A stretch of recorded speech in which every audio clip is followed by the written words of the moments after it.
Good evening. Welcome to the Yarmouth Select Board for August 6, 2024, here in the Yarmouth Town Hall hearing room. Since this is a hybrid meeting, I am going to read the following announcement.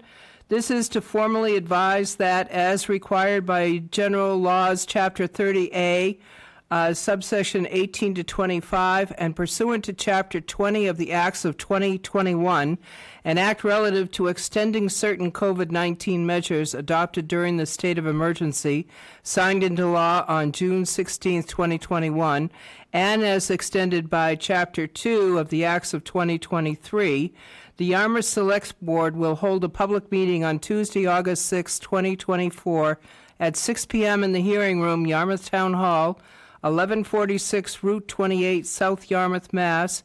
The public is welcome to attend either in person or via the alternate public access, which is provided on the town's website. Please join me in the Pledge of Allegiance. I pledge allegiance to the flag of the United States of America and to the republic for which it stands, one nation, under God, indivisible, with liberty and justice for all. Thank you. And Mary, I see you standing at the podium. Do you have an announcement for us today? Good evening, Mary Maslowski, Town Clerk. I just wanted to take the opportunity to give everyone a minor election update. We are in the middle of mailing all the vote-by-mail ballots. People should have received them. If there are people that still want to request a vote-by-mail ballot, they're happy to do so. They just need to get it to our office. The deadline for that, though, is Tuesday, August 27th, which sounds like it's a long ways away, but it really isn't. We will start in-person early voting on Saturday, August 24th. We will be here in this hearing room from 9 a.m. to 3 p.m. for in-person early voting. There will be no hours on Sunday, and then we will be here regular business hours for the following week, with the exception that Friday we will not close until 5 p.m. So those are the opportunities that people have to vote in person early. In addition to that, the last day to register to vote is also Saturday, August 24th. We will be open in the town clerk's office from 9 a.m. to 5 p.m. for any voter registration. So anybody that is not currently registered to vote and wishes to vote in the September primary, that is their drop dead date by 5 p.m. in our office. We will be here. If anyone has any questions, they can certainly call our office and we can check your status. Thank you, Mary. I know you're going to be very busy coming up in the next couple of weeks. We already are. Do we have any other announcements today? Under public comments, do we have anyone here that would like to make a public comment? I do see that Vita Morris has her hand up on Zoom. Vita, good evening. Are you with us? You'll have to unmute. You have to unmute your button, Vita. Okay, can you hear me now? I certainly can. Good evening. Okay, good evening. I was just testing my new tablet to make sure that the Zoom and raising the hand works, that's all. But I don't appreciate being dumped. So that's it. Apparently the hand works, but it works a little differently than on the old tablet. Anyway, good evening. Well, good evening, and the hand works just fine. All right, Joe Glynn. Joe, I think you need to unmute yourself as well.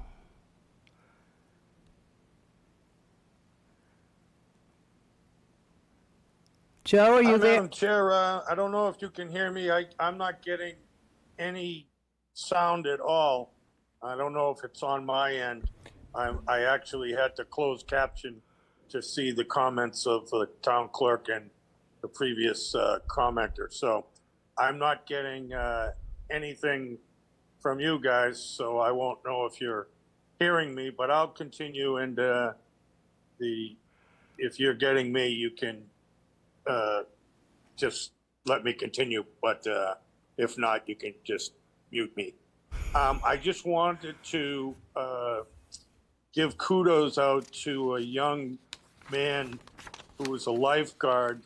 I was down on Route 28 near the Bass River Bridge, and there was a semi-trailer that almost took out the whole light at the corner. I thought it was going to be much worse, but the young man who was a lifeguard for the town of Yarmouth came out and right after the damage was done, the truck continued on, and I think that was mainly because it was the only safe thing to do. The other residents and the other vehicles were very cooperative in the situation. But the young man pulled his car over safely, his truck over. I don't know who it was, but he was clearly in a Yarmouth lifeguard suit and shirt. He cleanly and efficiently, and as a former firefighter, EMT, and lifeguard and supervisor for many years, the gentleman did a fantastic job. I hope we can identify, or we have identified, who he is, because it was just, he did it quickly. Accidents happen after accidents because of debris and such, and this gentleman did a fantastic job. He pulled off the road, he got the debris off the road, and things continued as normal. So if we can identify him, because I don't know what you're getting and I'm not getting anything, I'll keep my comments on other matters. I did want to ask if the Yarmouth Housing Authority letter could be read. I was going to comment on it, but I don't want to speak for the entire Housing Board of Commissioners, but I did want that communication to be read into the record if possible, because at least one member of the selectmen said that they didn't see that letter to me. So, but anyway, I'll finish up now because I don't know what you guys are getting or not, but thanks very much, Madam Chair, and have a great evening. Thank you, Joe. And we'll certainly pass your comments on to Anthony Bennett in Recreation. I think we really are blessed in this town with a wonderful staff of lifeguards. You feel very safe at the beach. Thank you. And as far as the housing, do you have that, Bob, as part of your update today?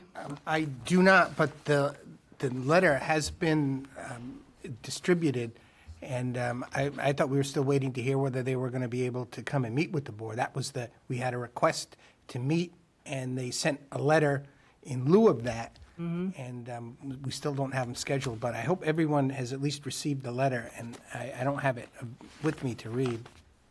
Was that part of our public packet at any point for the public to be able to see what was in the letter? No, I do not think it was. Okay. Any comments on Joe's comment about wanting to have that letter read into the public?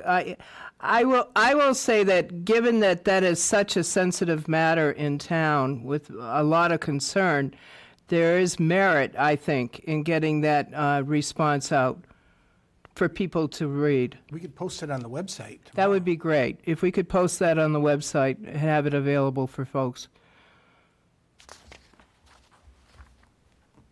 I think it answers some of the questions that are asked of us as selectmen, why we have not done certain things. It kind of highlights what exactly are the parameters that we have versus the housing authority. I have the letter in front of me. I don't know if I can send it to you, or I don't know if you want to read it, but it's not that long. I can read it if you want me to. Tracy, if you have the letter, if you could read it, that would be great. Thank you. Sure, and I believe that this was in response to our request to meet. This is dated July 16th, 2024. Dear members of the Yarmouth Select Board, unfortunately, the Board of the Housing Authority, Yarmouth Housing Authority, is not able to attend the Select Board meeting on July 23rd, 2024, but we did want to give you an update of the Forest Road, Old Townhouse Road property. At this time, our board is still working with the Massachusetts Housing Partnership to finalize the request for proposal in hopes of selecting a developer to build much-needed affordable housing on our land, Forest Road, Old Townhouse Road. All of our meetings throughout this process have been held publicly, and we have been listening to concerns of the public. We have been working diligently to place parameters in the RFP to best protect abutting neighborhoods. The RFP is calling for the site to have natural buffer from surrounding residential area and to have not more than 50 units or 90 bedrooms. The Housing Authority's next step before issuing an RFP is to ask EOHLC, which is formerly the Department of Housing and Community Development, to approve the release of the contract for financial assistance that they have on the land. We are in the process of making that request now in hopes that they will outline the documents they need in order to release the CFA. The disposition of the land is subject to state procurement law, Chapter 30B. As such, we are not involved in the design of the development, and we cannot give any inputs or update on the matter. But we, as stated earlier, put parameters in the RFP that will try to mitigate any negative effects on the neighborhood and abutting properties. These parameters will be given consideration when reviewing and scoring any submitted proposal. Any zoning, environmental, or building permits will be applied for by the developer to the town for proper approval, and when a developer is selected. Respectfully submitted, the Housing. Thank you, Tracy. And Bob, if we could have that up on the website as well, I think that would be helpful. Okay, moving on to our next agenda item, we'll be hearing from the town clerk regarding the 2024 September state primary election matters. Good evening, Mary Maslowski, Town Clerk.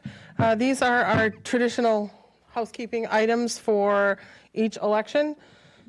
So under the 2022 Votes Act, the Board of Selectmen needs to take a vote relative to assigning police officers.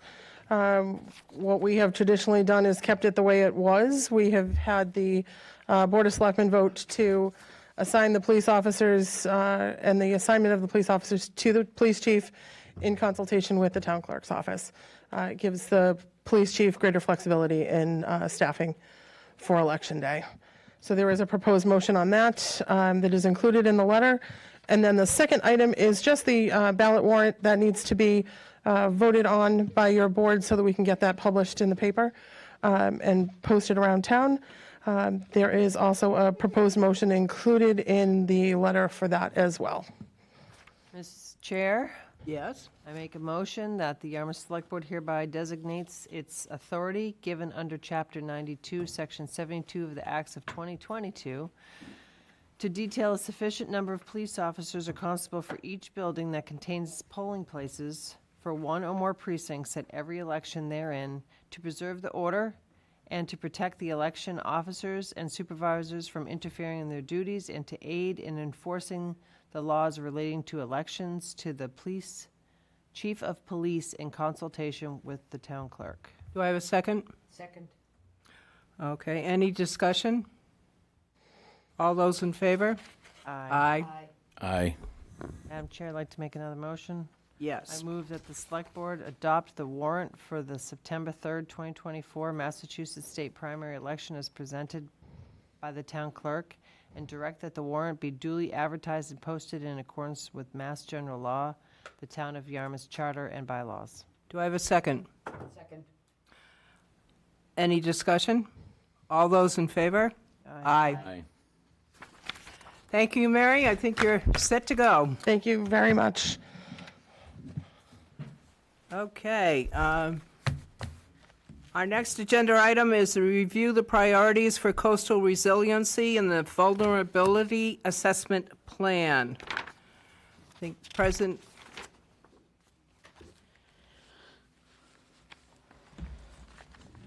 And hi. So if you'd like to just give your names and your titles to the public, please. Yep. Good evening. I'm Amanda Lima. I'm the town engineer for the town of Yarmouth. Hi, I'm Brittany Hofnagel, consultant with Woods Hole Group, working with Amanda. Okay, and who will be making the presentation today? I'll do an introduction, and Brittany will be taking over for the presentation. Well, I'll hand it over to you then for the introduction, Amanda. All right.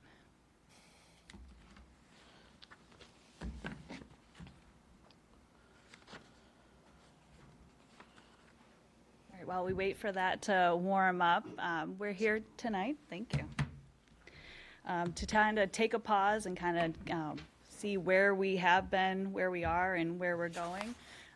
There's been a lot of good work done in the last 4 or 5 years to kind of look at the coastal resiliency and kind of develop a plan moving forward. There's been really good efforts in pursuing grants to help supplement this in previous expenditures that the town has made to do matches for these grants. And where we're going will also be shown in the presentation. We got that up and going, awesome. And what we're looking for tonight, we're going to be going over the vulnerability assessment and adaptation plan. And we're looking for endorsement from the board in regards to that as a way forward as we continue to seek out grants and provide improvements for our infrastructure in town. And with that, I'll pass it off to Brittany. Thanks, Amanda. As Amanda said, we just want to set the stage for how we've worked together collaboratively in reviewing priorities for coastal resiliency. So to set the stage, back in June of 2019, the town completed the Municipal Vulnerability Preparedness workshop, and that was a workshop that brought in town staff and other stakeholders to really discuss the vulnerabilities that everyone has observed and has experienced in the town of Yarmouth. And at the end of that workshop, everyone put their heads together and developed ideas for how we could address some of those concerns. And the number 2 priority of that workshop was evaluating the vulnerability of infrastructure and considering options for repair. So this was a state program that provided funds to have the town of Yarmouth hold this workshop and discuss these concerns. So as a result of that workshop, the town decided to pursue what they call the Municipal Vulnerability Preparedness Action Grants for the year of 2022-23, which was a climate change vulnerability assessment and adaptation plan. The grant awarded to the town was for $80,000 with a $20,000 cash match from the town. And so the result of this project, 2022-23, was a published report expressing vulnerabilities and adaptation strategies. So I do want to emphasize that this was a collaborative approach between the town and us and the community. We developed a steering committee, which was made up of the various departments of the town, ranging from DPW, fire department, GIS and IT, Division of Natural Resources, Town Planning and Administration, and the others that you can see on the screen. We also did a series of community outreach events.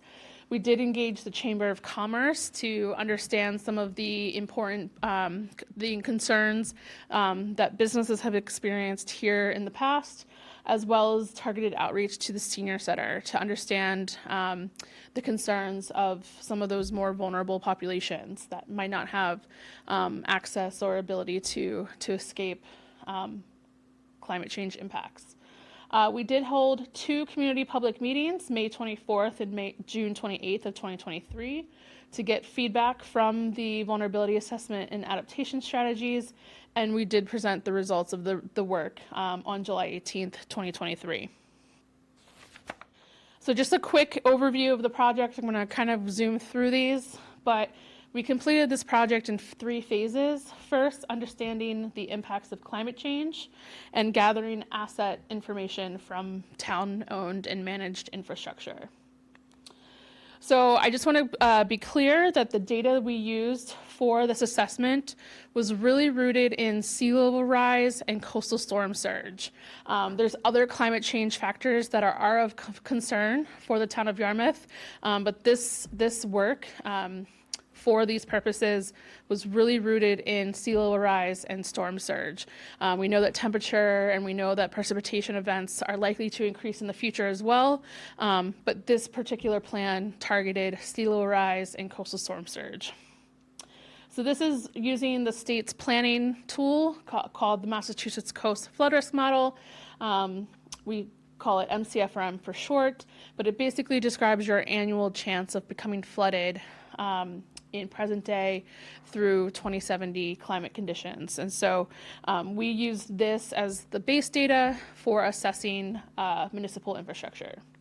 And this is quickly just going through the expected impacts through 2070.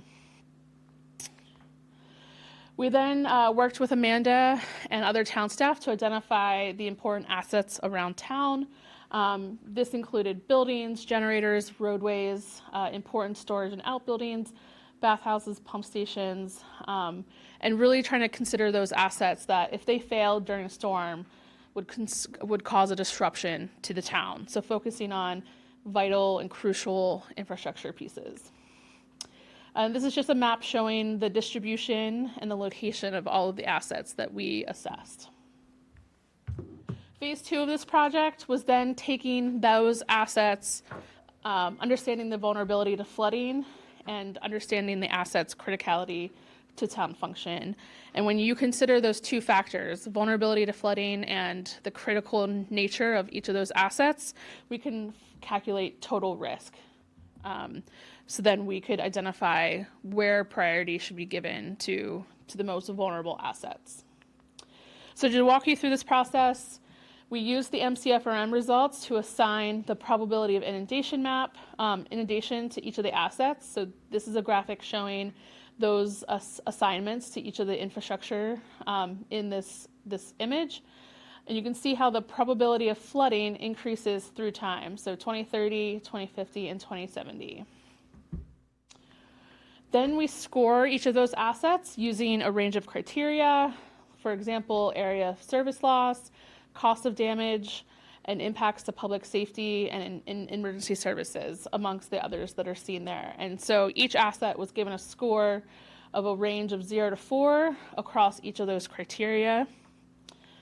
And when you consider all of the assets that we had in inventory, you have a system of understanding how critical each of those assets are to the functioning of the town. And so this is basically showing you a graph of the criticality score when you're considering all of the scores across those criteria. So you can see, water corrosion control facility number 1 was highest in this example, whereas some of the warehouses that are across town ranked much lower based on criticality. So as I said, once you take the probability of inundation, the chance that it's going to become flooded, and multiply it by its consequence score, you do get the total risk. And so then you can use that ranking to identify the most vulnerable assets and develop adaptation strategies to help reduce impacts from sea level rise and storm surge and future climate conditions. So the result of this work is, again, ranking those assets based in priority from high risk to low risk, and then develop adaptation strategies for those selected priority assets and natural resources. So for this result of this work, these are just some examples of some of the top ranking assets, but in the column or in the category of docks, piers, and boardwalks, Packet Landing Marina Pier ranked high, as well as Wilbur Park Boat Dock and Grays Beach Boat Dock. For buildings and structures, Englewood Beach and the Yarmouth Sailing Center ranked high, as well as Taylor Bay Farm and Buildings, and the Bass River Beach and Bathhouse. And one thing you'll notice is for these two examples, most of these assets are water dependent. And one of the major key takeaways of this work was the highest at-risk assets include more of the water-dependent and coastal infrastructure assets. So that was a key takeaway. So buildings like Town Hall and the DPW buildings, the police station, the DNR office, those buildings that really serve those critical functions are relatively safe. And as the climate changes and either things get worse or don't get worse, you can always reassess these assets in the frame of climate change and reevaluate their criticality or vulnerability in the future. So I think that was a major finding of this report, is that a lot of the town function would continue, but these water dependent and coastal infrastructure assets were the most vulnerable, which makes sense. So based on the adaptations recommendations, there was a slew of ideas. With working with the steering committee of this project, recommendations and the development of conceptual designs were focused on 3 locations. Not just because of one particular asset, but each of these locations contained multiple assets that were vulnerable. And so 3 were selected: Packet Landing Marina, Englewood Beach Sailing Center, and the Bass River Beach Bathhouse. And now I'm going to focus on Packet Landing Marina. So these were the example conceptual designs that resulted in this work. And so we developed concepts that were themed in elevate, protect, and managed retreat. And so these are just examples of those preliminary conceptual designs that were developed for the adaptation plan. We also included recommendations for municipal buildings specifically, like elevating buildings on piles, elevating interior first floors, employ dried floodproofing techniques, and so on. We developed recommendations for asset groups. So for piers, docks, and boardwalks, we recommended increase height of pilings or reconfigure to increase height through time. Relocate waterfront utilities to higher ground. For beaches and coastal buildings, we recommended reconfiguring existing beach layouts, or like retreating bathhouses away from the water, exploring nature-based options like beach dune nourishment to bolster storm protection. We also provided policy and regulatory recommendations, really leaning on integration of the Cape Cod Commission's Model Coastal Resilience Bylaw that was completed in 2021. We also had natural resource recommendations. I think a big priority in Yarmouth is maybe addressing undersized culverts, including those associated with defunct cranberry bogs, and finding ways to continue to enhance existing natural resources. We also made some recommendations for identifying locations for marsh migration. If there's open land or areas that could serve as migration for existing marshes, we want to focus on those areas and continue to protect those in the future. Also, there's some collaborative future town projects that we recommended. We recommended the review and update of the hazard mitigation plan and incorporate the most up-to-date climate projections as necessary. And I believe that's currently being worked on through Kathy in the planning department. And the other 2 is considering completing neighborhood-specific vulnerability assessments inclusive of resident and business community stakeholders. So the existing CCVA focused on town-owned and managed assets. This is another, it's a level down where we actually include the business community and residents as well. The other recommendation also was to utilize the results of the Cape Cod Commission's low-lying roadway project to investigate emergency egress planning for most vulnerable roadways. So not only identifying the low-lying road project really identified the most vulnerable roads through town, we're thinking about taking it further to identify the emergency egresses out of these neighborhoods and making sure those roadways are resilient into the future.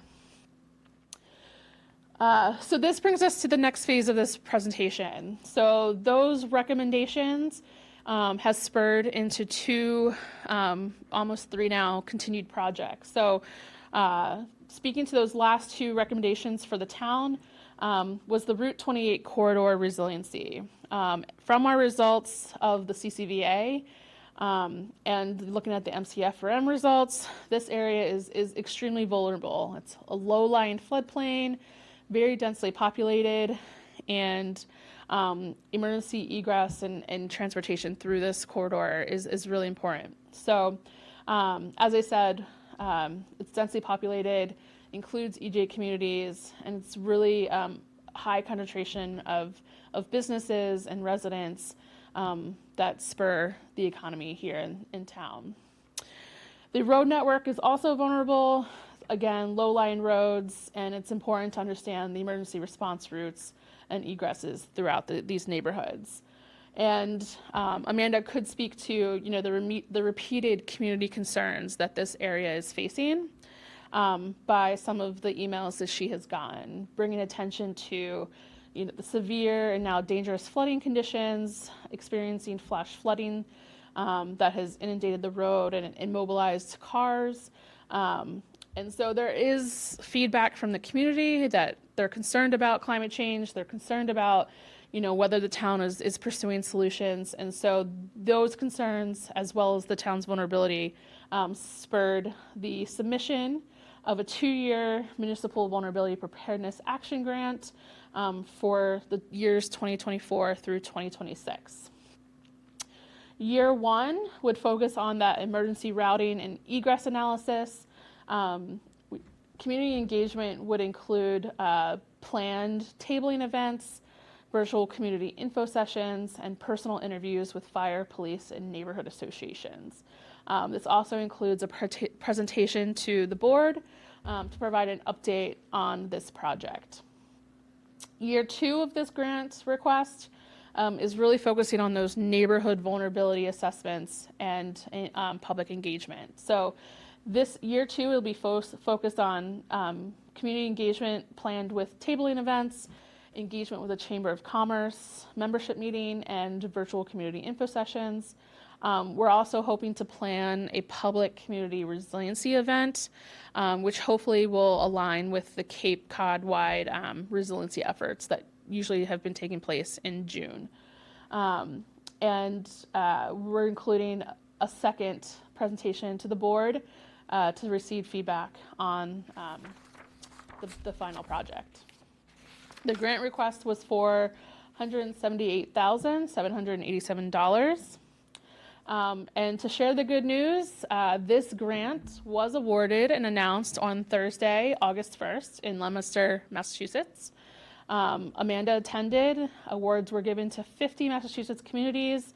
Our grant was awarded for $167,301, so that's a slight reduction, mostly in budget from our working meetings and things like that. So to speak on to another grant that you're all familiar with, you gave us support during the select board meeting in July to, you endorsed us submitting the grant. And so I just wanted to acknowledge that this project from 2023 and 2024 also spurred from the Coastal Vulnerability Assessment. So in the, we just presented the results of this, but it was the Coastal Resiliency Grant to conduct a conceptual alternatives analysis where we evaluated the conceptual design alternatives that would enhance coastal resiliency at Packet Landing, and with the goals of advancing the design of a practical, feasible alternative that would help achieve the town's goals. And the result of this work was the town selected the alternative 2, which was the Elevate option. So elevating the timber wharf, elevating the parking lot, and installing a sheet pile bulkhead around the property to reduce impacts from extreme water levels. So from this, the town was interested in applying for another round of grant funding, which you endorsed the application of. So the next steps of this was applying for a 2-year coastal zone management coastal resiliency grant for final design and permitting on July 19th, 2024. So as part of this project, year 1 is really focused on that preliminary design and filing the necessary permits. And we are including a presentation to the select board to receive feedback on that preliminary design before permits are filed. Year 2 is really taking the design to its final steps and developing those technical specifications. So which also includes a presentation to the board to receive feedback on that final design. The grant request for this particular project was $255,383. So the results of this is still unknown. We should hear back about the results of this submission in the next month. So that's all we have. Again, it's a collaboration with the town. Amanda working with the Municipal Vulnerability Preparedness Grants and the CZM grants, and also collaborating with Bill Bonetti from the Department of Natural Resources and all of the other town staff. Thank you. Mark Forrest, do you have any comments? Sure. Thank you, Madam Chair.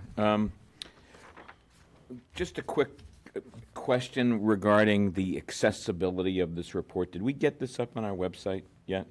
Yes, it's on the website. It's on the website now? Okay, good.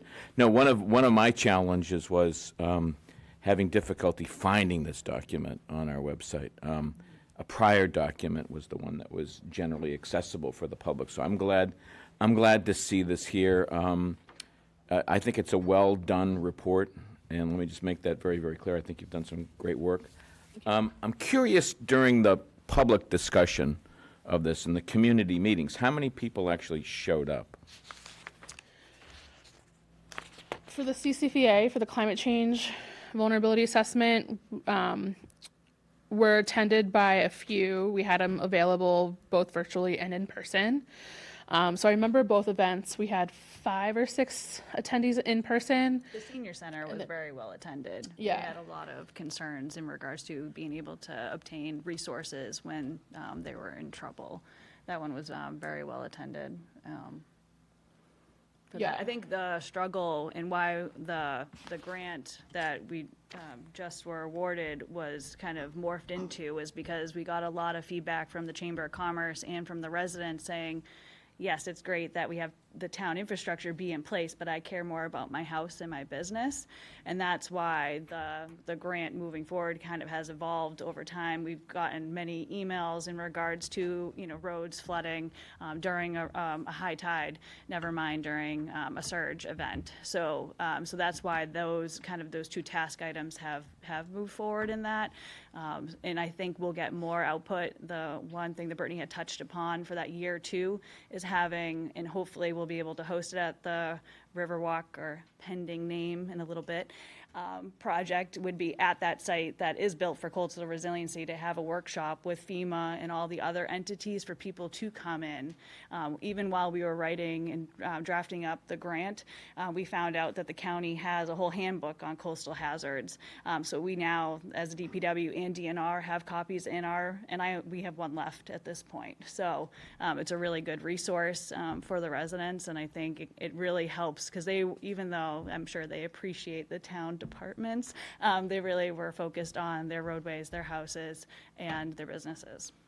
Yeah, I think that's been my comment as well. I think, and that's some of the concern that you heard expressed from me at the last meeting. I think it's great that we're focused on municipal facilities, but there's a much broader concern in the community in terms of access, particularly through roads that are constantly flooded, and being able to help provide access to those areas, both for residents but also for town vehicles, emergency vehicles, particularly ambulances and fire and rescue and so forth. So I'm glad to hear that there's a real emphasis now in finding ways to sort of address some of those issues. And I think that's going to be very important going forward. As you know, for many of these projects that are identified as priorities or projects that we need to pursue, we'll be looking for local funds. This will be a discussion that won't just take place here in our meetings or in some of the other community meetings, but it'll be a discussion that'll take place on town meeting floor. So I think really what's incredibly important is the public engagement aspect of this, the public involvement aspect of it. And I would like to recommend that, we, and this will be through the town administrator, but that we find creative ways to really get a lot of the information out into the larger community and find ways to stimulate much greater public and citizen involvement. This work is incredibly important for people to be aware of. The storm surges, the areas that will be flooded, just helping getting that basic information out to Yarmouth residents, I think, is vital. And I would recommend that we fully engage our communications team, our communications department, find ways to do videos, put stuff on the TV channel, have more maps available, things that people can grab when they come into town hall to pay their bill.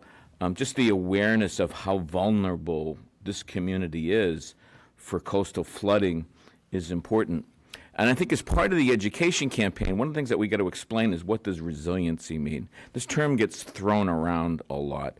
And I think sometimes we've got to be careful not to get ourselves caught up in the jargon. We need to be able to explain to people, when we talk about resiliency, what do we exactly mean? Because I hear that put out there all the time from a variety of federal and state agencies, and sometimes I feel that it's probably better for us to find ways to make the extra effort to really explain what we're trying to do when we want to say making something resilient. So I'm not saying we need to answer that question now, but I think that's in part an important component of the public discussion. And I do think it's going to be critical to find ways to make some of this information in this report widely available. It's valuable information. I would say that from my point of view, just speaking as one selectman, the information that you put on the slide where it said, I think something like next steps, where you identified the roads in the areas in West Yarmouth and South Yarmouth that face significant flooding, to me, I'm very much interested in finding ways in which we can address those problems. After reading through this material and spending a lot of time grilling poor Bill on this, I got a much better appreciation for the Packett's Landing project. One of the reasons why I have embraced that project is because in the event of a storm, that is going to be an area where public safety, emergency response on the water, that's where just about everything gets launched. So from my point of view, having the ability to respond to incidents out in the water, having that capacity there is vital, and to make sure that facility. But I think there are probably other municipal facilities, and this is, again, just me, one selectman speaking here, but to me, in addition to those areas that are impacting key portions of our neighborhoods, I'm also concerned about making sure that of the municipal buildings, the ones that are critical in terms of emergency response, public safety emergency response, those need to find a way to sort of elevate in terms of the priority list. So I could go on. Those are my initial comments. I appreciate your coming in. I appreciate seeing this report finally. I know it was done a while ago, but somehow I missed out on it. But now that I've read it and gone through it, I'm very impressed. I want to congratulate you on doing an outstanding job. And it's so good. Like I said, I think we got to get more people aware of it. And I know we often try by setting up public meetings, but I think this is the kind of work that really requires us to make the extra effort in finding other creative ways to get the information out to people. So, and that's a conversation we can follow up with later with the town administrator. So thank you, Madam Chair. Thank you, Mark. Tracy? Thank you. Thank you for the presentation. I guess this information is always just surprising to me because I feel like sometimes when you look at the scoring, for instance, that something like a cost damage or an economic impact has the same weight as public safety and public health and environment. So when you see things that have a 4 that are way down the list on public health and environment, and it just makes you shake your head how that doesn't carry more weight than some of the other things. I'm having a hard time wrapping my mind around how we got from the 3 or 4 risk calculations to the 3 that were picked, because it doesn't seem like the 3 that were picked are actually the 3 top ones. I think it's really hard to express all of the results of this work in a small review meeting. So I would encourage you to look at the full report to see how everything got scored and how it ranked. There is top 15 vulnerable assets, and you can see how they ranked. So I'm just going based off of like this. Right. to the next steps were the 3 projects, and they don't align. I think a big takeaway from it was in regards to what year. A lot of the ones like the water infrastructure, that was a lot of it was until like 2070.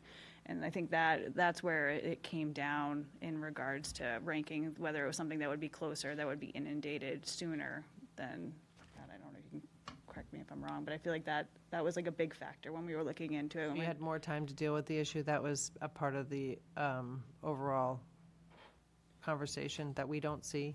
Right, but Laurie also was part of that steering committee, so she was hyper focused on the water infrastructure, and then she was able to with Woods Hole Group staff to like dig into like is everything okay, and all of her infrastructure ultimately ended up being in a good spot. It was just because the parcel as a whole got kind of scooped into it.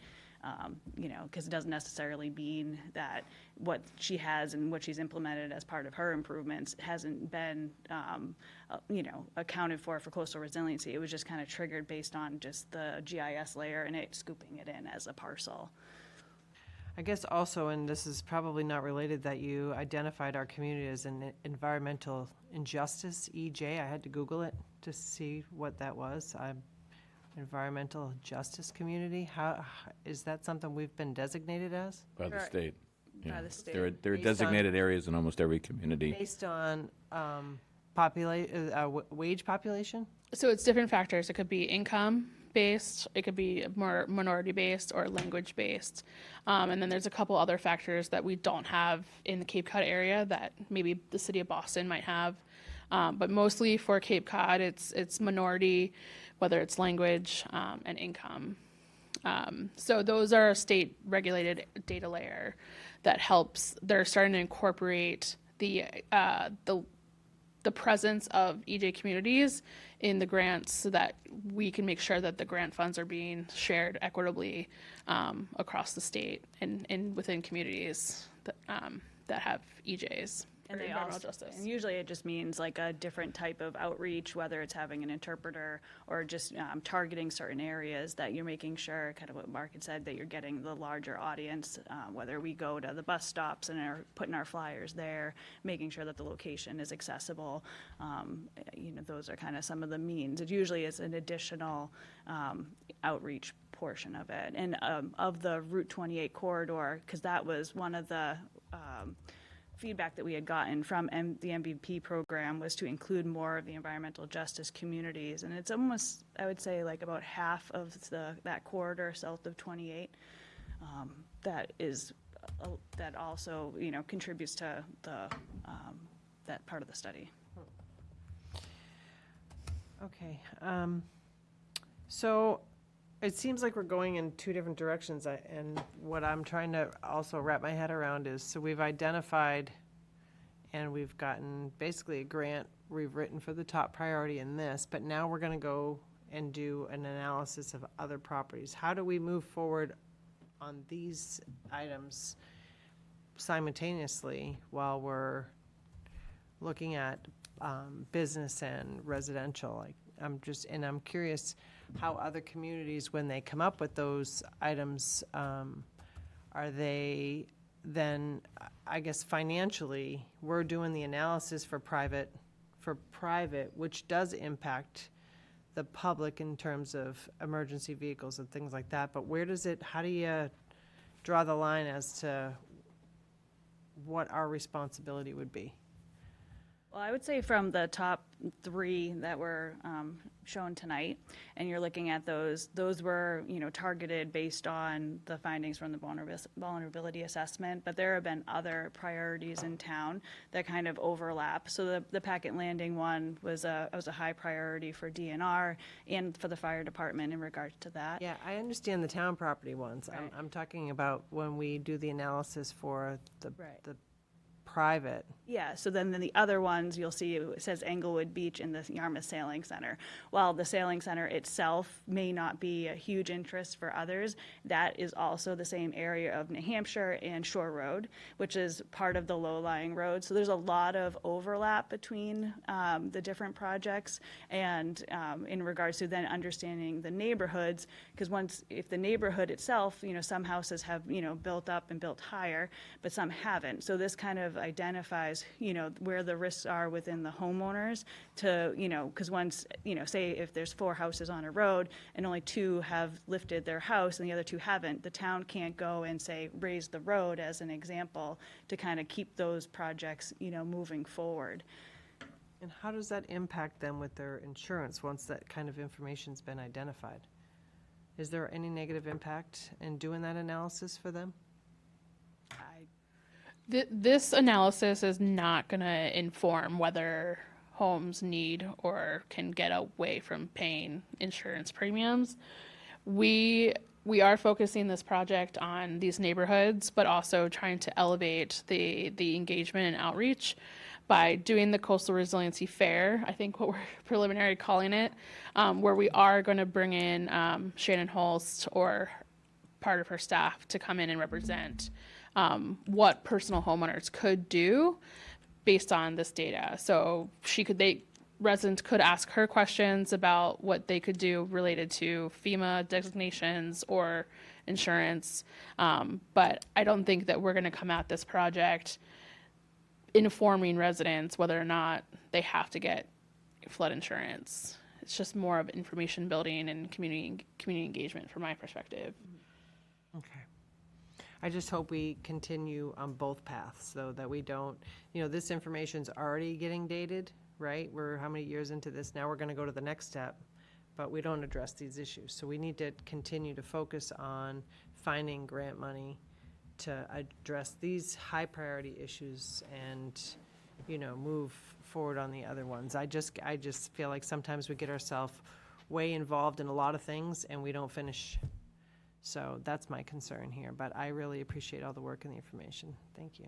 Yeah, I mean, sorry, can I make a last response? Right ahead. I really appreciate the feedback, and I think this is a lot of work, ton of work, and I think the town should or is in a great spot to, as Bill said last time, or Bob said a couple weeks ago, that making incremental steps based on the ability to seek grant funding. So I think you guys have working collaboratively, have set up a really good system of biting small chunks of this work at a time.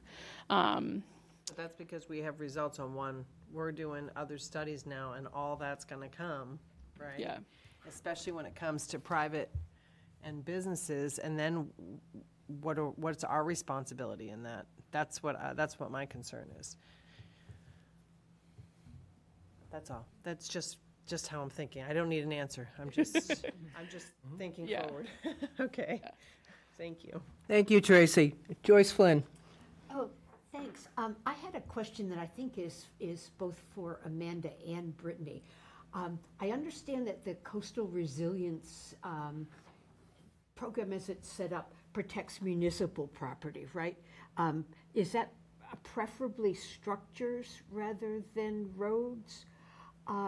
Because I wanted to ask, is there any way that town-owned streets that habitually flood, even though they have, private businesses on them, private residences, not town buildings, whether they are eligible for any of this kind of relief? Yes, there are, I can't name any specific project across the state right now, but the CZM and MVP do accept applications for grant fundings for low-lying roads and things like that. I think we're still in an early stage where I'm not sure an actual project has been completely funded for implementation yet, but studies to assess low-lying roads and then potentially design elevations or move designs forward have been submitted. I'm not sure if a project has actually been funded yet. I know other towns have looked at Mass DOT to look for funding, but I'm not aware of any particular project at this point that has been actually funded for roads. Okay, thank you. We have some roads that, with coastal resiliency, obviously, we're thinking of bad weather, and we have some roads that aren't along the coast, but that flood very badly every time there's a heavy rain. So I'd like to think of what we might be able to do to alleviate that situation, because of course with climate change and ever more rain and ever more hurricanes, that's not going to go in the right direction. Right, and that one, as Brittany had mentioned in the presentation, is different. This one is just looking at like coastal surge and like typical sea level rise. But there are other plans. There was a groundwater study that was done in 2003 that talks about high groundwater areas in town, and there's been projects from that have been implemented. Typically because the rain comes so quick, we usually, when we design something in town, we typically ask for a request for drainage funds of little over 200,000, which it gets you about like 3 or 4 sites a year. So, in order to stretch our money out and keep the designs feasible, we usually recommend that after a rain event, that if you have a puddle in front of your house, it should reside and infiltrate within the 24 hours, because usually there's a system that's underground, but it just can't take that initial flush. And then, then it eventually will infiltrate. So there's a couple of different avenues. This one here, again, is just mostly the sea level rise, coastal storage. We've got high groundwater areas, and then we just have your standard drainage. So a few different pots where, people might have a complaint and see a puddle, but it's different depending on where it's coming The from. different causations suggest different routes and different programs. Right. But can I follow up on that point? No, but I think this is one of the things we're getting at, is that if the taxpayers are being asked to finance some segment, it's important for us to be able to explain to people, if you live, let's say, in Captain's Village, or if you live in New Hampshire or Massachusetts or one of the other areas in West Yarmouth where you're getting flooding, people are going to want to know, where do they fit in the overall priority list of the town? So when we go to town meeting and ask for X amount of dollars to deal with a flooding problem, they may be interested in, the distinctions between but a flooding problem is a flooding problem for many people. They don't necessarily make the distinctions between a high elevated area or the coastal surges or whatever. The reality is that we've got some areas that get flooded on a fairly regular basis, and I do think we owe it as a board to be able to establish priorities that basically take into account all of these areas. And if there are areas that aren't going to be done, then we need to be honest and realistic with people in terms of what those areas are. So I think this is an important conversation to have, but it opens the door to a whole much broader conversation in the community. And I recognize that on the drainage front, there's only so much money that we're allocating every year, but maybe we need to have a bigger conversation about maybe allocating more money and doing more work and making more priorities on some of these other drainage issues. I mentioned this before at our last meeting, climate change is changing these rain events. We have rain events now in some of our and throughout the community and throughout the Cape and perhaps the Northeast and around the country, where we're getting storm-like surges, with these rain events. And there may be areas where we as a community can at least have a discussion about whether or not we should be doing more to improve drainage in some of those areas. So the drainage flooding issue is a big issue, and it's something that I think, it's good to be able to go after grant opportunities for this one and that one and be able to pick the stuff off. But the thing that we have to keep in mind is that if we're going to the taxpayers looking for money to provide matching grants to deal with some of these problems, they have a right to know where their flooding problem fits in the overall grand scheme of things. And I'm just saying that's the question that, in a broader sense, we have to be prepared to address. So I mentioned that before in the last meeting. I'll mention that again tonight. If we don't have answers at town meeting, then it's a good chance that some of these projects that some of us might think are a high priority might not get funded at all. because we can't answer the broader question of where Mrs. McGillicuddy, who lives on Nautical Lane, whether or not their project is going to show up on any list, And telling people that they have high elevation isn't necessarily the best answer for people. If we're dealing with flooding problems, for some people, a flooding problem is a flooding problem. They're not thinking about the high elevation. They're living in an area where they're just getting inundated with water. So, and I'm not trying to. This is a problem that's a broader issue that we all need to be engaged in. I don't want it for a minute to interfere with the good work that you're trying to do for the town. I appreciate that. It's sort of a message to the broader group, department heads as well as the rest of the board members, that this is the issue that we have to be prepared to deal with. I'd like to be able to go to town meeting and be able to advocate for a project, but I also want to be able to answer the questions that people are going to be asking us about where they may fit in the overall grand scheme of things. So, and I'm a supporter of maybe, bringing up a discussion soon on the whole question of drainage. We've had this conversation before with Jeff. I know you, Amanda, and our DPW, you guys do a great job in trying to get after. We have more drainage issues than we have money for. I get that. But maybe at some point we need to get all of that on the table and look at those priorities and where they fit into this stuff and where they don't. But where maybe from a community point of view, since we're going to be getting community input, we can get community input on that as well. There may be things at a town meeting that may not fit in the alphabet soup of grant programs, but may as a community be seen as a priority. There may be flooding problems in some of these neighborhoods or on Route 28 where people would agree, you know what? Yes, it may not be eligible for MVP or this alphabet soup of grant programs, but as a community, we support making this a priority and elevating it on our list. Thank you, Mark. May I ask, if I understand this correctly, this is really a grant that centers on storm surge, the ocean bringing the water in, not Mother Nature bringing the rain down. Right. Okay.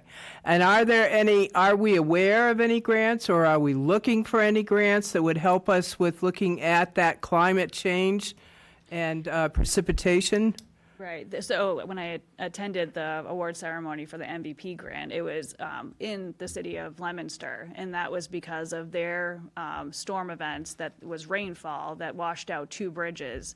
I think I forget the amount of inches they had received, but they received 2 MVP grants related to the rainfall and the exceedance of it and washing out their bridge. Because as Mark's talking about, I think that daily we're seeing more and more of this happening in town. And it isn't limited to just the captains or, to West Yarmouth. I mean, it's happening in different areas all over town. And I agree, need to look at drainage in general and what we can do in town, perhaps to increase the amount of monies we set aside for that each year. But also, I think with all of the hype that's out there on climate change, there must be grants that are also available for us to look at rainwater or precipitation and the issues that those bring along to town.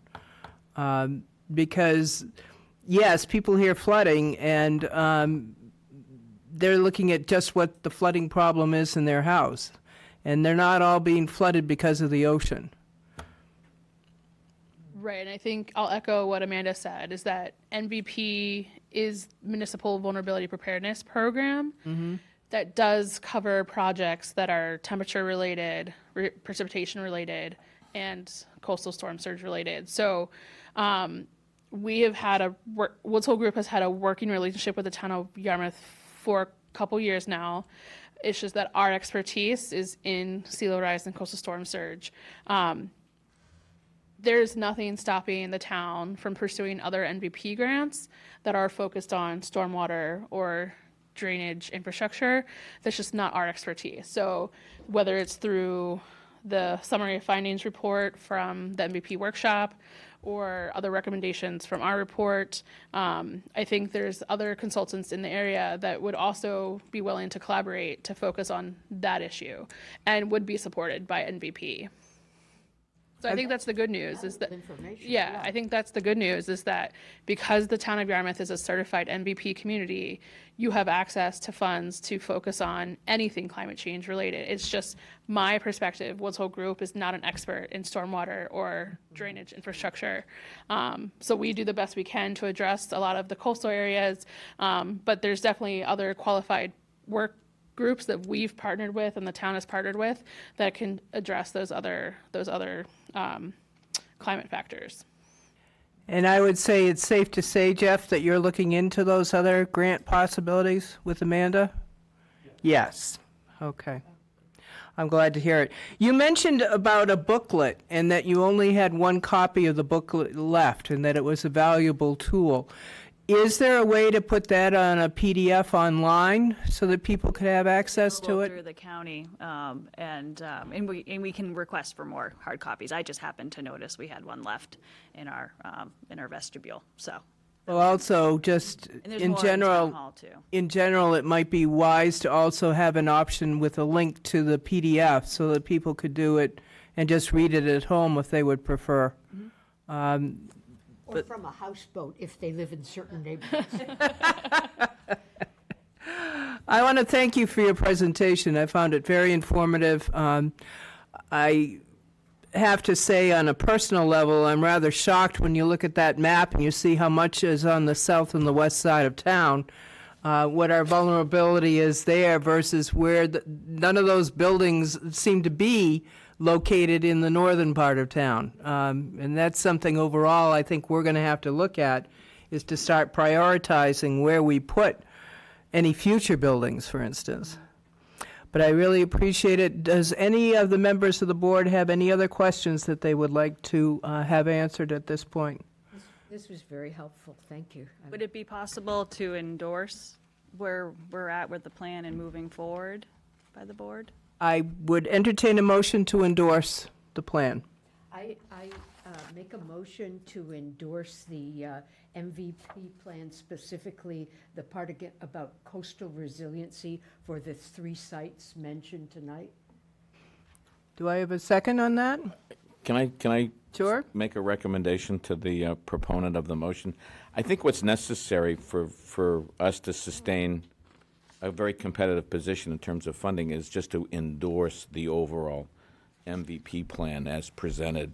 I mean, I think the final plan as a document needs to be approved by the town. So we have to give our seal of approval on this plan. So I would recommend, if the motion could be changed, just to recommend Just that to, this to like a more global thing. a global thing, to recommend the plan as it is, as it's been presented to us this evening. That way they can say that this is a Town of Yarmouth approved plan. Okay, I amend, I make a motion that the board endorse the MVP plan as presented to us tonight and give it our full support. Thank And I'll you. second that. And we have a second. All those in favor? Aye. Aye. Thank you very much. Thank you. Okay. We next have on our agenda a vote regarding the order of taking, 6 in total, and railroad lease agreement for the Cape Cod Rail Trail Phase 3. Kathy, am I calling on you for this? No. Amanda, you're back on wearing a different hat.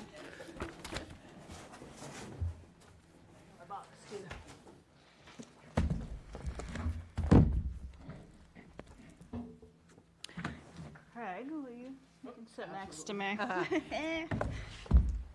Can't make him drive all the way here. Okay, once again, if you'd like to introduce yourselves, please. All right, good evening. I'm Amanda Lima. I'm the town engineer. I'm Craig Sheehan from Mass DOT's Right-of-Way Bureau. Thank you. All right, I'm here tonight to give a project update for a long project in the making, and this is the Cape Cod Rail Trail Phase 3. And we're here tonight because it's going. It's going. We got the schedule, and we're here. And I appreciate you guys receiving all the amended motions that our town council has been putting together as we are finalizing the right-of-way plans and to get through all these order of takings and also the railroad lease.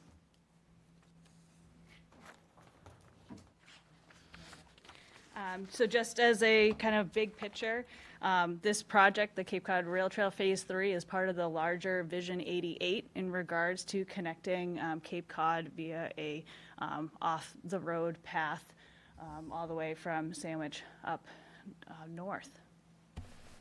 And the green portion where the arrow is, is the location for the Phase 3 portion of the work. This project will be very beneficial to the town of Yarmouth. It will connect the previous phases 1 and 2. And also, as you may have seen, we're in the final construction of Phase 3 for the Higgins-Kroll shared use path, which goes north to south. So we're going to continue to expand our sidewalk and shared use path networks within the town. And this one will allow us to freely travel from east to west and west to east, while we're also doing other projects in town to work on going from north to south.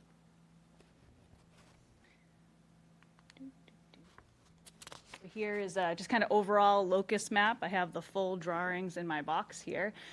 Just to kind of give you reference from the west, there will be a new parking lot on Mary Dunn. The path then goes north and heads east as it goes into the town of Yarmouth.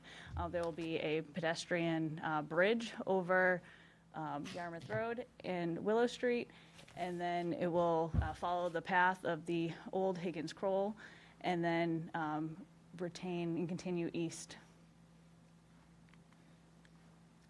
And the existing path that you can utilize today will be rehabbed, and it will end and terminate at Peter Homer Park. So as I had summarized, we have a 10 to 12 foot wide path with 3 foot shoulders. There'll be a bridge over Willow Street and the railroad tracks. There'll be 2 parking lot areas. We're rehabilitating the Bayberry Golf parking area, and there'll be a new parking lot at the end of Higgins-Kroll. And then there'll be improved roadway crossings at the disposal area and also at West Yarmouth Road and Old Townhouse. This is a cross-section of where the path will be on most typical locations. And the important part, the schedule. So it has been, the final submission for the PS&E, the third one, version of it, was submitted on July 8th. The bidding, well, I still have March in there, gotta delete that, but it will be on August 17th. And the construction window will be lengthy, but will be expected to start in November and will end 5 years later. And then at that point, that's when the path will be open for full use. And that's using the DOT tool for estimating construction windows. The cost estimate, just in regards to just feeling how much of a valuable asset this will be, the entire project is estimated over $20 million. The town has paid through the CPC of $600,000 for design, and the remaining was through local Chapter 90 funds for the design work. We also just received a Mass Trails grant to help out with the construction services associated with the construction. Moving forward, so we can kind of hope that there won't be any more town expenditures after we get through the bidding phase. And the 2 funding sources for the state are on there for this portion of the work. And the Yarmouth of the overall cost is about $16 million. And the bridge itself is about $3 million. Not paid by Yarmouth. Not paid by Yarmouth, correct. It's the 2 state funds that are on there, that CMAQ and the TAP.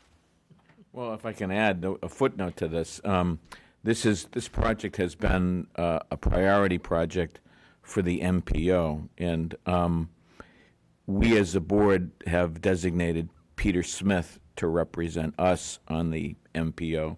It's a countywide board. It sets priorities, and I serve on the board as well, representing Barnstable County, and the MPO board has heard a number of updates on this project. I referenced the board. It's important that this board always have its rep, appointed and up to speed, because the board is the one that ultimately determines whether or not it gets funded or not. So we have a voice in this whole process, and it's important for people to understand that. And Peter's done a great job, and we need to continue having that strong voice on the MPO. Thank you. Amanda? So the reason why we're here tonight, and I invited Craig with me, is we have completed the right-of-way process in regards to 6 easements that are required, or 6 different properties that will have easements as part of this work. The majority of them are temporary easements that will last the duration of the construction, which is about 5 years. And I have a summary table I'll go over in a minute. There's one for a slope easement and then a overhead proposed utility easement for one property. We mailed out the letters of intent on May 7th. We completed the appraisals at the end of June, and those were reviewed. We had written offers mailed on July 5th, and now Town Council has reviewed them. They have drafted a motion for your consideration tonight. And roll to those. So this is the summary of all of the 6 properties that are impacted. Again, most of them are just temporary easements, whether it means that DOT will go and temporarily take down someone's fencing. This assessment will provide a cost for new fencing to be put back in its place. Again, these have been summarized here as about 6,800 square feet, and the cost associated with that will be $46,400. And the intent is to use Chapter 90 funds for those. So it says TE, that stands for temporary easement. Just to follow the nomenclature. Thank you. Yes. So I just more for the information for the packet, I did provide a little cut sheet, and I do have the drawings here for each location and the limits of those. I wanted to go back and highlight them, but I just ran out of time, and Mary Alice needed a presentation, so I apologize.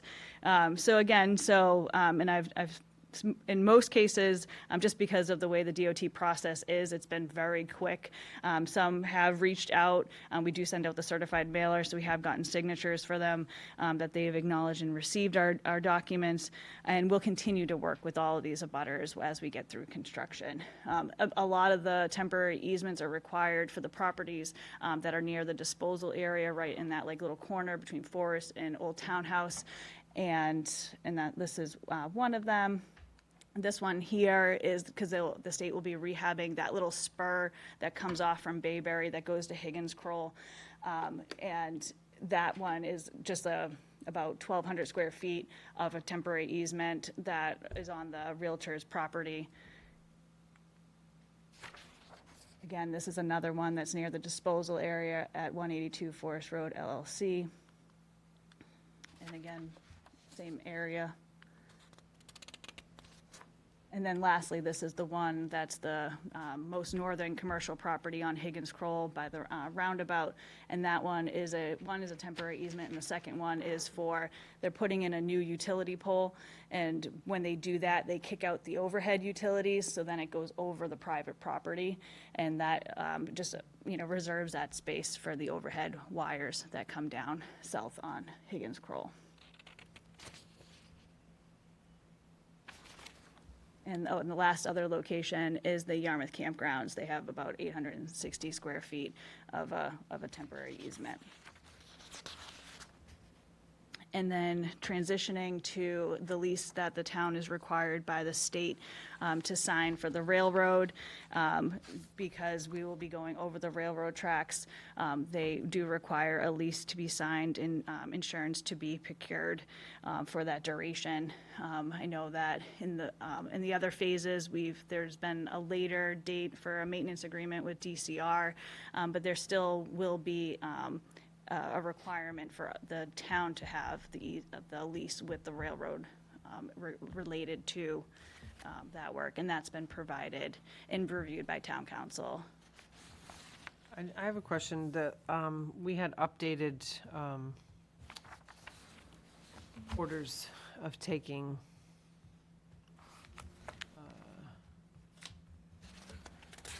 submitted today. Yes. But There- I didn't see any, I just want to make sure in these, I didn't see any new motions, so do the motions that were provided originally stay? They were the same. The only thing that changed was the number of pages. It was originally 5 pages, and now it's 6 sheets. That was referenced in the difference between the two motions. They kept the same date of the July 29th, but they are stamped today's date. I have a paper in front of me, though, that says revised certificate of vote August 6th, 24.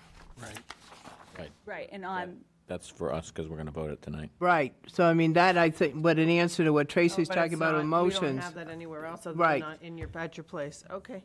I have That's extra. what I was trying to figure out, because it wasn't provided to us with the.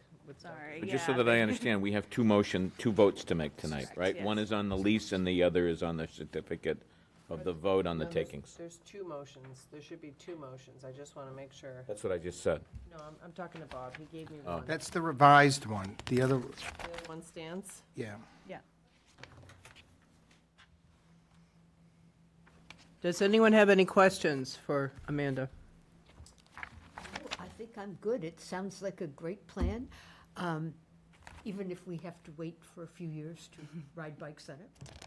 And that is worst-case scenario, 5 years. Right, you never know what you're going to get into in construction, so we say, hey, you need to take the temporary easements for 5 years. That's the worst case. I'd like to make a motion. Yes?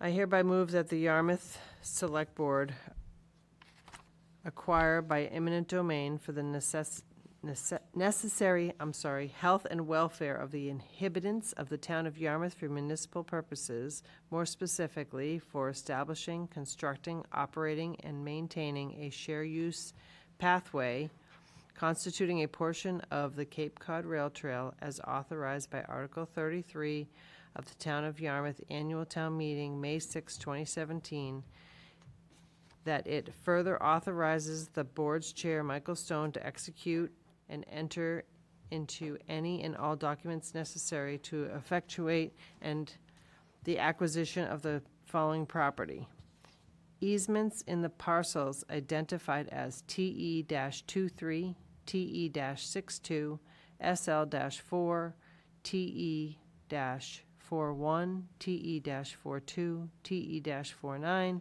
TE-67, PUE-27, TE-65, on a plan of land entitled Plan of Right-of-Way in the town of Yarmouth, Massachusetts, Barnstable County, showing location of easements for the purpose of constructing Cape Cod Rail Trail Phase 3 for the town of Yarmouth, dated July 29, 2024, comprised of 6 total sheets prepared by VHB, and to be recorded with the Barnstable County Registry of Deeds with the order of taking. And that, still further, the board award damages for said eminent domain taking in the total amount of $46,400 to the affected property owners of said land. The amount per record owner being specified in the aforementioned order of taking. Do I have a second on that motion? Second. Any discussion? All those in favor? Aye. Aye. Opposed? Okay, that's passed unanimously. Another motion. I hereby move that the Yarmouth Board of Select Board execute the 99-year lease with the Massachusetts Department of Transportation for the right-of-way known as Hyannis Secondary Tract, USRA Line Code 4174, as shown on a plan prepared by VHB entitled Cape Cod Rail Trail Extension Phase 3, Federal Aid Project Number pending, dated April 5th, 2024, and accept a perpetual easement for parcel 15-EG-1 and 15_EG-2 for purposes of establishing, constructing, operating, maintaining a shared use pathway constituting a portion of the Cape Cod Rail Trail as authorized by Article 33 of the Town of Yarmouth Annual Town Meeting, May 6, 2017, that it further authorize the board chair, Michael Stone, to execute and enter into any and all additional documents necessary to effectuate the aforementioned lease and easement. Do I have a second? Second. Any discussion? All those in favor? Aye. That passes 4 and 1 abstention. Okay. One absence. One absence, excuse me, thank you. He would also concur if he were here. He would, and is greatly missed tonight. Is there anything else, Amanda, that we? I'm good. You're good. Well, thank you very much. Look forward to it. It's very exciting, so I'll be able to ride my bike all the way to Provincetown. Getting there. And down to Woods Hole on the other side. And down to Woods Hole on the other side. What's even better? Okay. I'd like to add Amanda has been a tremendous partner to work with, and we really appreciate answering all our emails and phone calls. We hope you Always can there.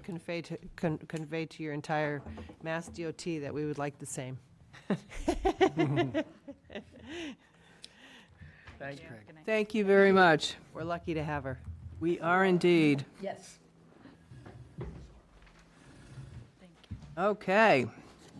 Next up, we have the update on 669 Route 28, the park name recommendations for the Drive-In Site Utilization Committee. And I see Mr. Saban coming up to the podium. Ah, good. You're coming up to the table with Kathy. No, he's been wounded in the work for the park. He has been wounded. One day, I had to do it. Okay, I turn it over to you. Good evening. Okay, good evening, ladies and gentlemen. As you know, I'm Jim Saban. I'm the chairman of the Drive-In Site Committee. Next to me is our town planner, Kathy Williams. We were before you a little while ago to talk about naming the park. Back in June, we did a Survey Monkey and solicited information from members of the community as to what they felt would be a good name for this park. The committee found that, well, let me back up a minute. As somebody who grew up in this town, I realized that there have been a lot of people that have made some major contributions to this town that are not town employees, that are volunteers, that have given their time to this community in so many different ways. And those are some of the names that came up to us. So we were able to see and remember people like the Wolfsons, Jack McCormick, John Sears, other volunteers in our community. We also found that there are some past town employees, people who were paid to work in this town, who gave of themselves and really made a difference for this community. And for me, as somebody who's been here my entire life, well, with the exception of leaving once in a while, it was heartwarming to see that we have people in our community that are always willing to step up and give of their time to make this a better community. With that said, we felt that it was really unfair to pick just one individual to name this park after, because there are so many people in our town that have given through the years. You have a petition of a group of people that have suggested an individual's name.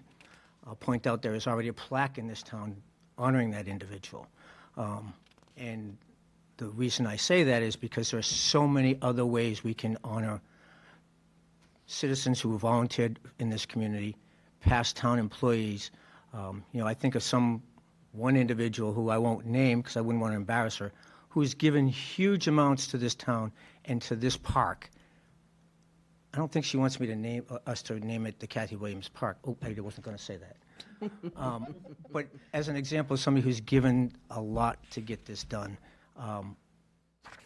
So with that, we thought it best, when we started looking at naming suggestions, that we have a couple of criteria. That it was locational, so that the suggestions of where it is within the name. We looked at historic influence, Significance? Or? significance, thank you, appreciate that. So anyway, we came up with a group of lists, and I think in your packet, there's a list of all the different suggestions, and some of them were kind of quirky. Parky McPark made the list of suggestions. Matakees Park, as a historic reference, made the suggestions. So a lot of people put a lot of time and effort into thinking about it, and within it, some people gave us some actually, here's why we think you should name it this. And we appreciate all the input that we got from the community. Close to 300 people in a very short period of time submitted some names to us. So with that said, what we did was we looked at those names, and we came up with a list that's not necessarily in any particular order, and quite honestly, we came up with a name that isn't even on the list by putting some things together that kind of makes sense. So Riverwalk Park is one of the things that we've heard a lot from. Part of it is people have talked about it as Riverwalk Park for a while. There's a whole lot of Riverwalk parks and Riverside parks in Massachusetts and nationwide. So I personally would like to see this be something that's more distinctive and speaks out about who Yarmouth is and not like everybody else.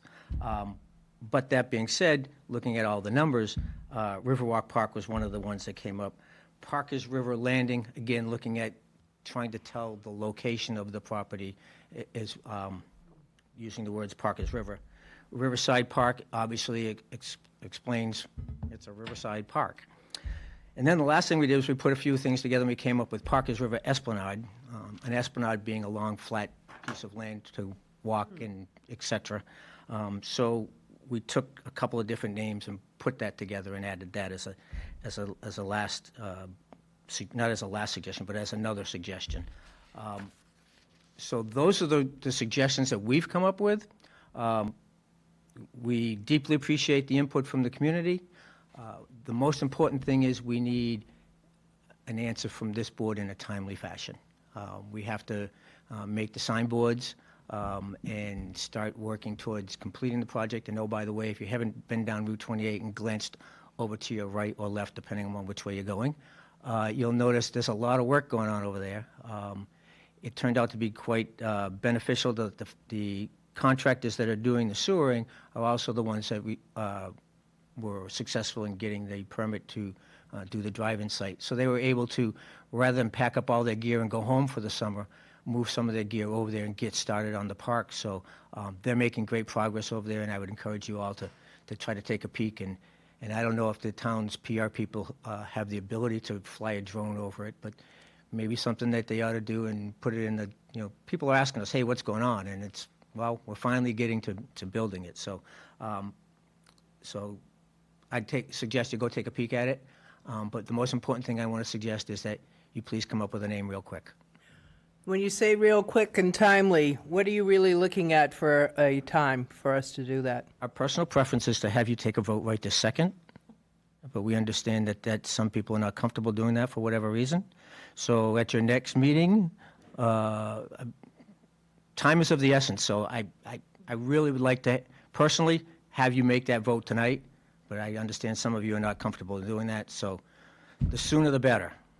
Well, I think also with the absence of our chair this evening, we probably would postpone. But Mark, your comments? No, I would agree. I'd like to have the conversation on this with our chairman. So I'm happy to defer it to our next meeting. I think we can hang in there.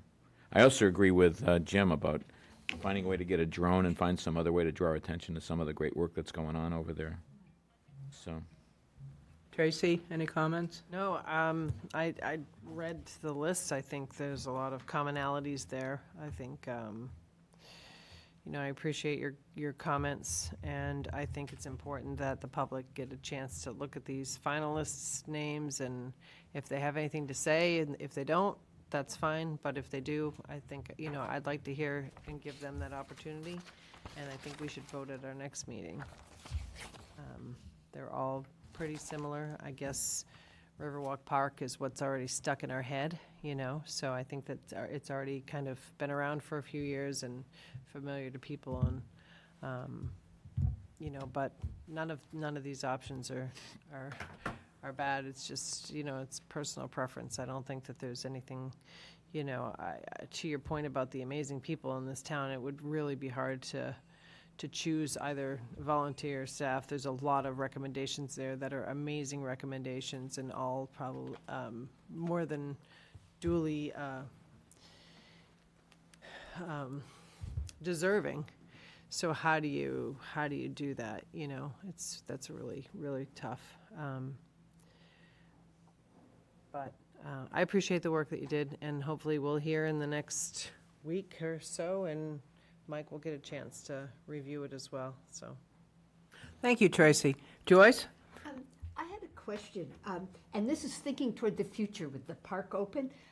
In terms of signage, what would be the ideal number of letters or characters for a sign?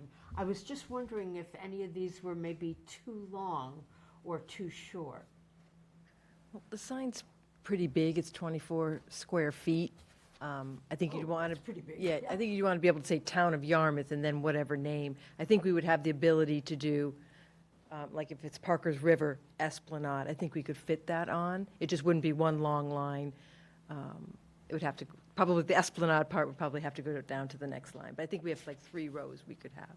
We have very creative sign I'm leaning toward makers. Parky McParky, of course, but, yeah. Okay, thank you, If I could Joyce. just quickly add one other, Sure. with regards to the comments of individuals. There are a whole lot of opportunities to name things in our community besides large parks, schools, et cetera, government buildings, or government pieces of land. The boardwalk is going to give you an opportunity to purchase a boardwalk plank. You can honor somebody that way. People purchase park benches in various parts of the community. You go around, if you go to the Bass Hole, Grays Beach, there's probably, I don't know, a menagerie of 8 or 10 of them that are kind of clustered around that have in memory of. So there are many, many opportunities for people in our community to honor people who have given back to our community. And for those that would like to continue to do that, I would encourage them to certainly buy a plank and talk to the community or the town about other opportunities they have to memorialize people. Well, thank you. And Jim, thank you and your committee for all the hard work that you've put into this project. And it's coming along. It'll be here before we know it. In Rotary, with polio, they would say, we're this close, as Dorcas well knows. We're this Park close. is this close, and I want to say, take the other opportunity as well, to say that the majority of the work that's been done on this project has been done by PETA, and this young lady to my left, they have put some amazing time and effort into this project. And again, like I said, if I were going to name a park after somebody who deserved it being named after her, it would be her, because she has put a ton of work into this. Kathy, we do thank you for all your hard work. You're more than welcome. We really appreciate it. And we're all in agreement that we'd like to have our chair present for discussion. We'll keep it timely, but we'd like to have Mike Stone here for it. So we'll put this on hold for now. And thank you very much for coming in. Thank you. Thank you. Have a good night. It's great to see the outpouring of names and suggestions. That's fabulous. My goodness. The Parky McPark was quite an interesting one. Okay, moving on, we have board and committee actions, and I'm going to turn it over to our new appointment chair. Wait a minute, Do we want to do the special town? Oh, I'm meeting? sorry, I missed one. We have a vote to accept the special town meeting calendar and to set special town meeting date, November 19th, 2024. Bob, are we turning that over to you? And I just wanted to reiterate what we discussed at the last meeting. There's no legal requirement to hold a special town meeting in the fall. The board had previously discussed the possibility of that and wanted to see what the timeframe looked at. So we've laid out each of the critical steps to set up the town meeting and what that timeframe would look like. What I would potentially suggest is that we could accept the town meeting calendar and go through step 2 to September 13, and after that, see what articles you get, and then the So board. September 13th would be our Fisher Cut Bait date, right? Yeah, the board would see the articles and then say, do we need to have a town meeting? Do we want to have a town meeting? And you do not need to, until you take that execution of a special town meeting warrant, it's all up to the Board of Selectmen. It's the Board of Selectmen, Select Board's discretion as to whether to call a town meeting. Okay, any comments? No, I'm happy to move that we approve the special town meeting calendar for a tentative special town meeting on November 19th, 2024, as presented tonight. And do I have a second on that? Second. Any discussion? All in favor? Aye. Aye. Okay, now, Now, moving on to our new appointment chair. yes, yes. Well, we have departures, and in the very near future, we have arrivals.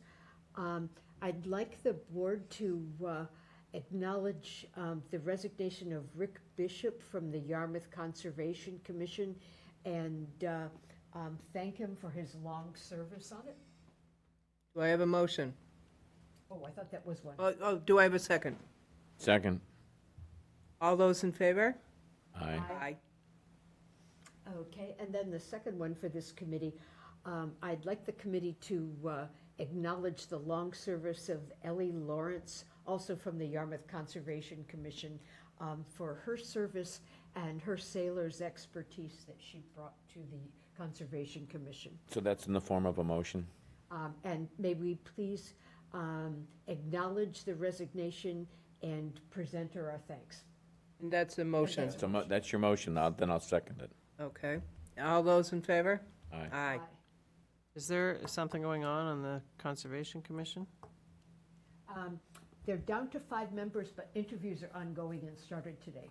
I know, but, I mean, it's, these people have been there for a Yeah, while. I would recommend watching the meeting that evening. Yeah, there was a very Last meeting was controversial, Interesting. Yeah. How many piers can you put in one river?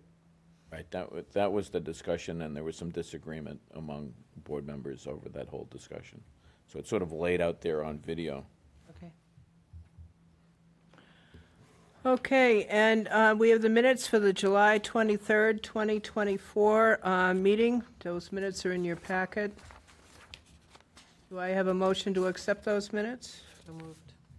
Do I have second? Okay. All those in favor? Aye. Aye. And then moving on to the upcoming agenda review.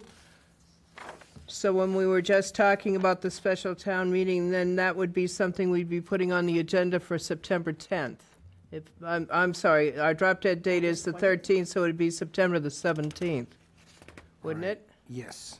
Okay.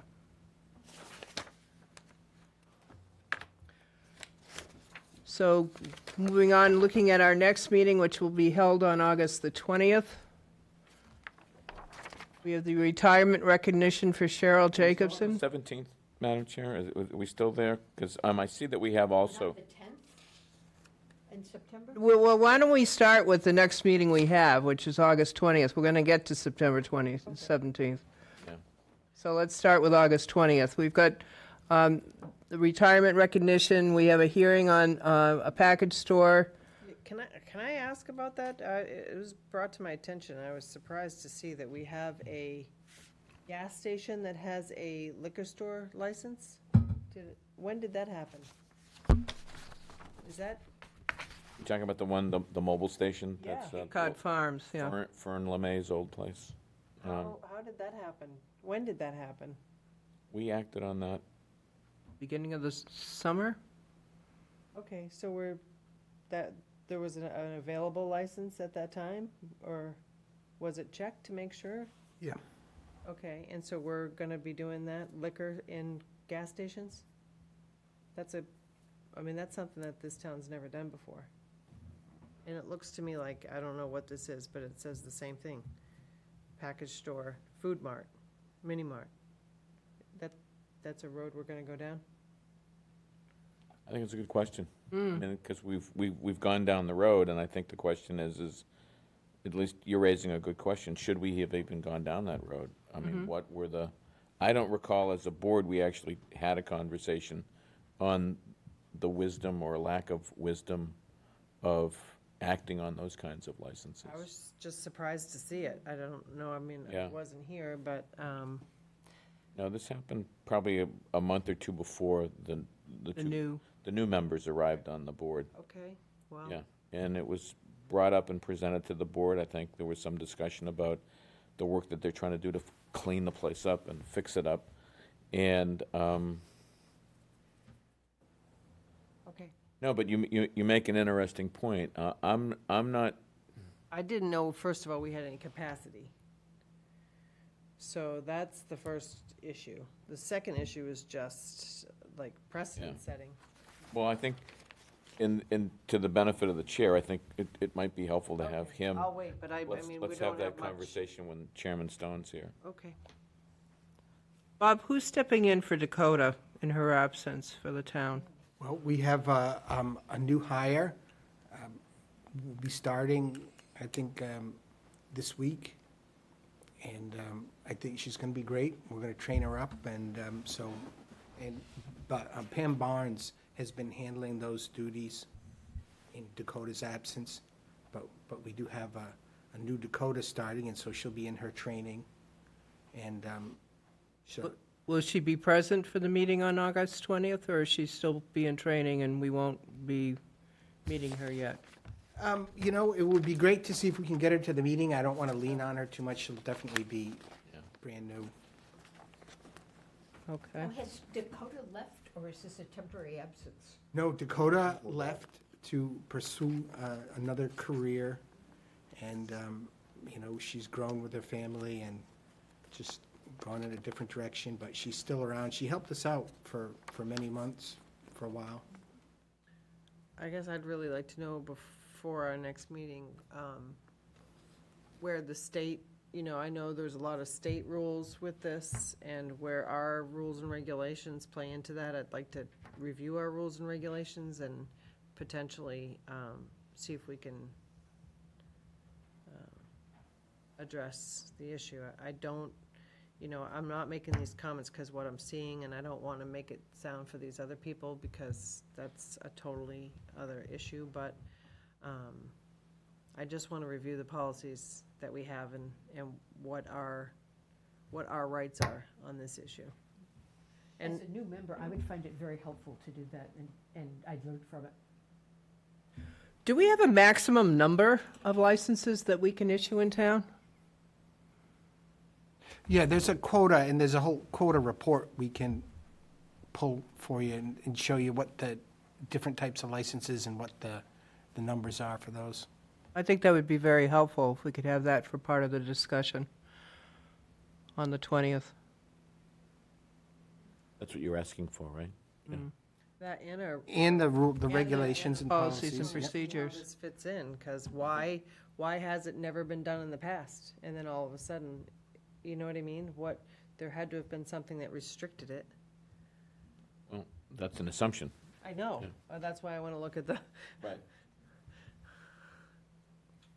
Okay. So that's a separate agenda item. Yeah. It's not the Right. hearing. We don't want to Oh. sort of confuse No, the but, two. but I would like to review them before the next meeting. the hearing, And then yeah. we And then- we can right. work on whether or not we want it to. Make that the second agenda item after our retirement recognition and before we do the hearing.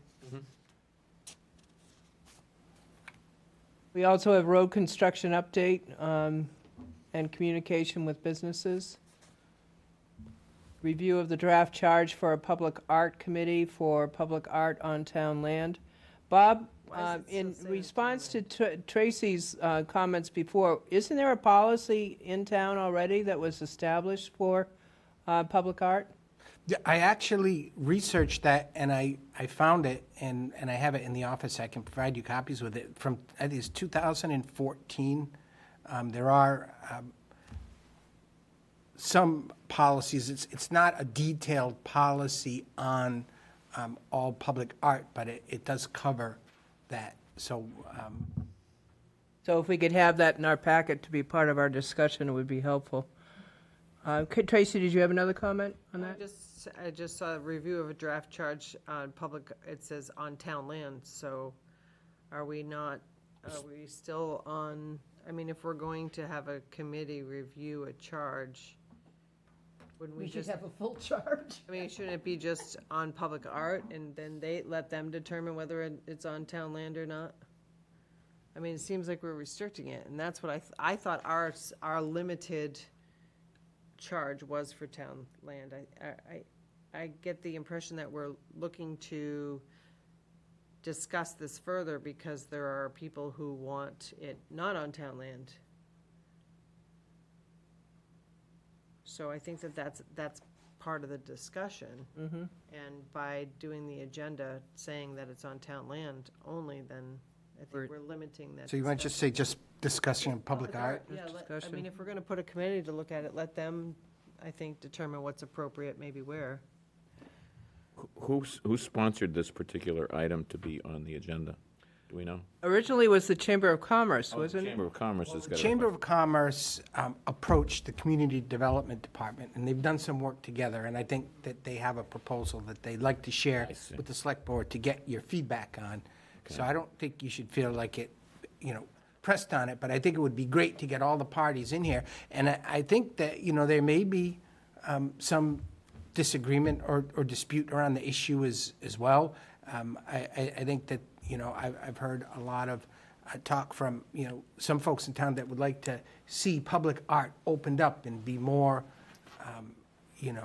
prevalent, that a lot of the issue really stemmed from some concerns that the town's zoning prevents folks from doing public art, and that the staff, was uncomfortable at this level saying, well, let's get rid of the town's bylaws, and so that everyone can, put up murals and things like that, but that they did have some limited proposal to help stimulate public art in certain instances.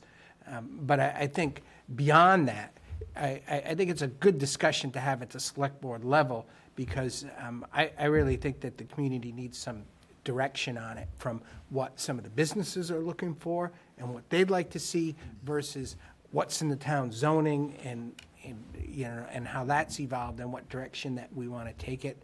So I'm anxious to see what the progress that's been made and to see what the Select Board feels about trying to stimulate it. Maybe a large King Kong climbing the monopole tower will prevail. So just so that I understand, we're going to, that evening for this agenda item, we will have in our packet some background information on what what policies we currently have are, Correct, 'cause the correct? 2014 And then we'll probably have a memo or something from the Chamber of Commerce outlining what it is they'd like us to do. So at least we can be prepared Right, coming into the I'm meeting. hoping that it's a joint memo that we get from Community Development, the Chamber, and I know the Cultural Council. That'd be great. Yeah, I just want to make sure that the board's prepared to at least participate in somewhat in a thoughtful discussion without us searching for answers to some of these key questions, like what is the charge? Do we? It sounds like we may have very well have had a committee before. Would they charge?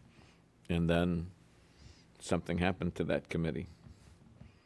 It was Sean and Liz and Mona. So we had a three-person committee. Were they appointed? Do you recall they were appointed by the board, or they just? No, I think they were working at Bill Hinchy's behest at that point in time. They came up with a bunch of things. The public art was one of the ideas. They were generating revenue, so they had the idea about selling the boardwalk planks, and they started selling Yarmouth gear and doing some other creative things, if I remember correctly. So in the past, we did some of this, but without a committee. They just did it. They were They commissioned by the administrator? And they came to us. Oh, so the board The board. acted Yeah. based on their recommendations. So we had like our own internal public art Yeah. coordinator. So to And I'm glad that you brought that up, because it was very helpful, because no one had a copy of that old policy, and it's not in the town's policy book. So Track down Liz. I was able to find it, from the discussion that you had at your last meeting.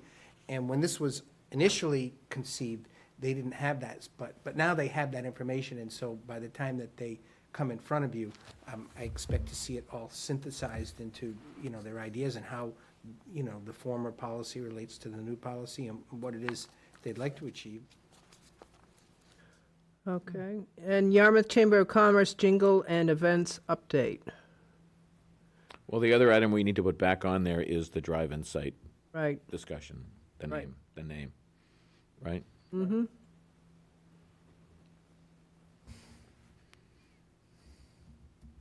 That's I think that's a pretty enough good. enough for one night. Meeting. So September 10th, we have hearing for the annual tax classification. Are there any other items we should be putting on the agenda for September 10th? I think one item that I'd like to suggest, since the assessors will be coming, they'll be coming to make a presentation in that meeting, right? I'd like to follow up on a recommendation that Tracy made, and I'd like to see if we can at least have some initial discussion on her recommendation. And this is about tax incentives or incentives for affordable housing.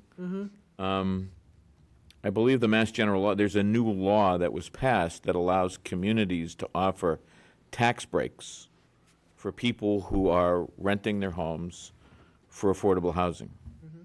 And some towns on the Cape are beginning to have that discussion. And I noticed, I think it was either the town of Harwich or the town of Chatham actually had a presentation from their Board of Assessors as to how that incentive would work. Love to hear that. All right?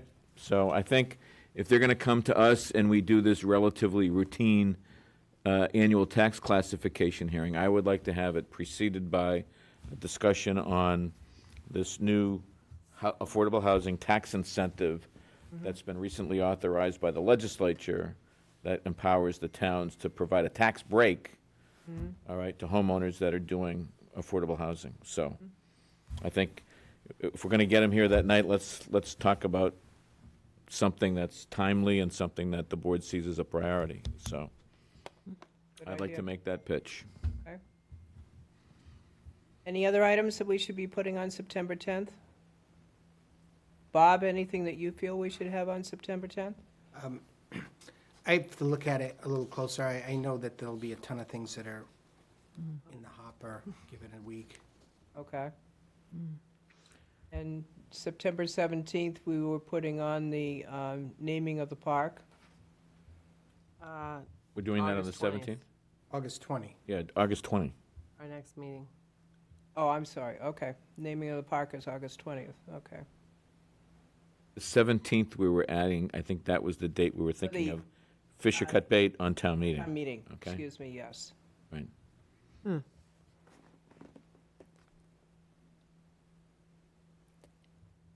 I do know that the Cape Light Compact has put in to give a presentation sometime in the early fall, but I don't yet know They're on what the date On the is. 17th. On the Is that on the 17th. 17th? Yeah. Okay. They're on the 17th.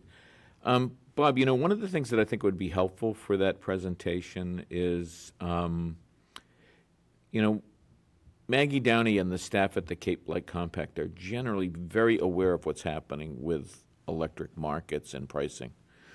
It would be, I think it would be helpful for the board to have, if they could, because, and again, they have the expertise. It's a very smart group over there.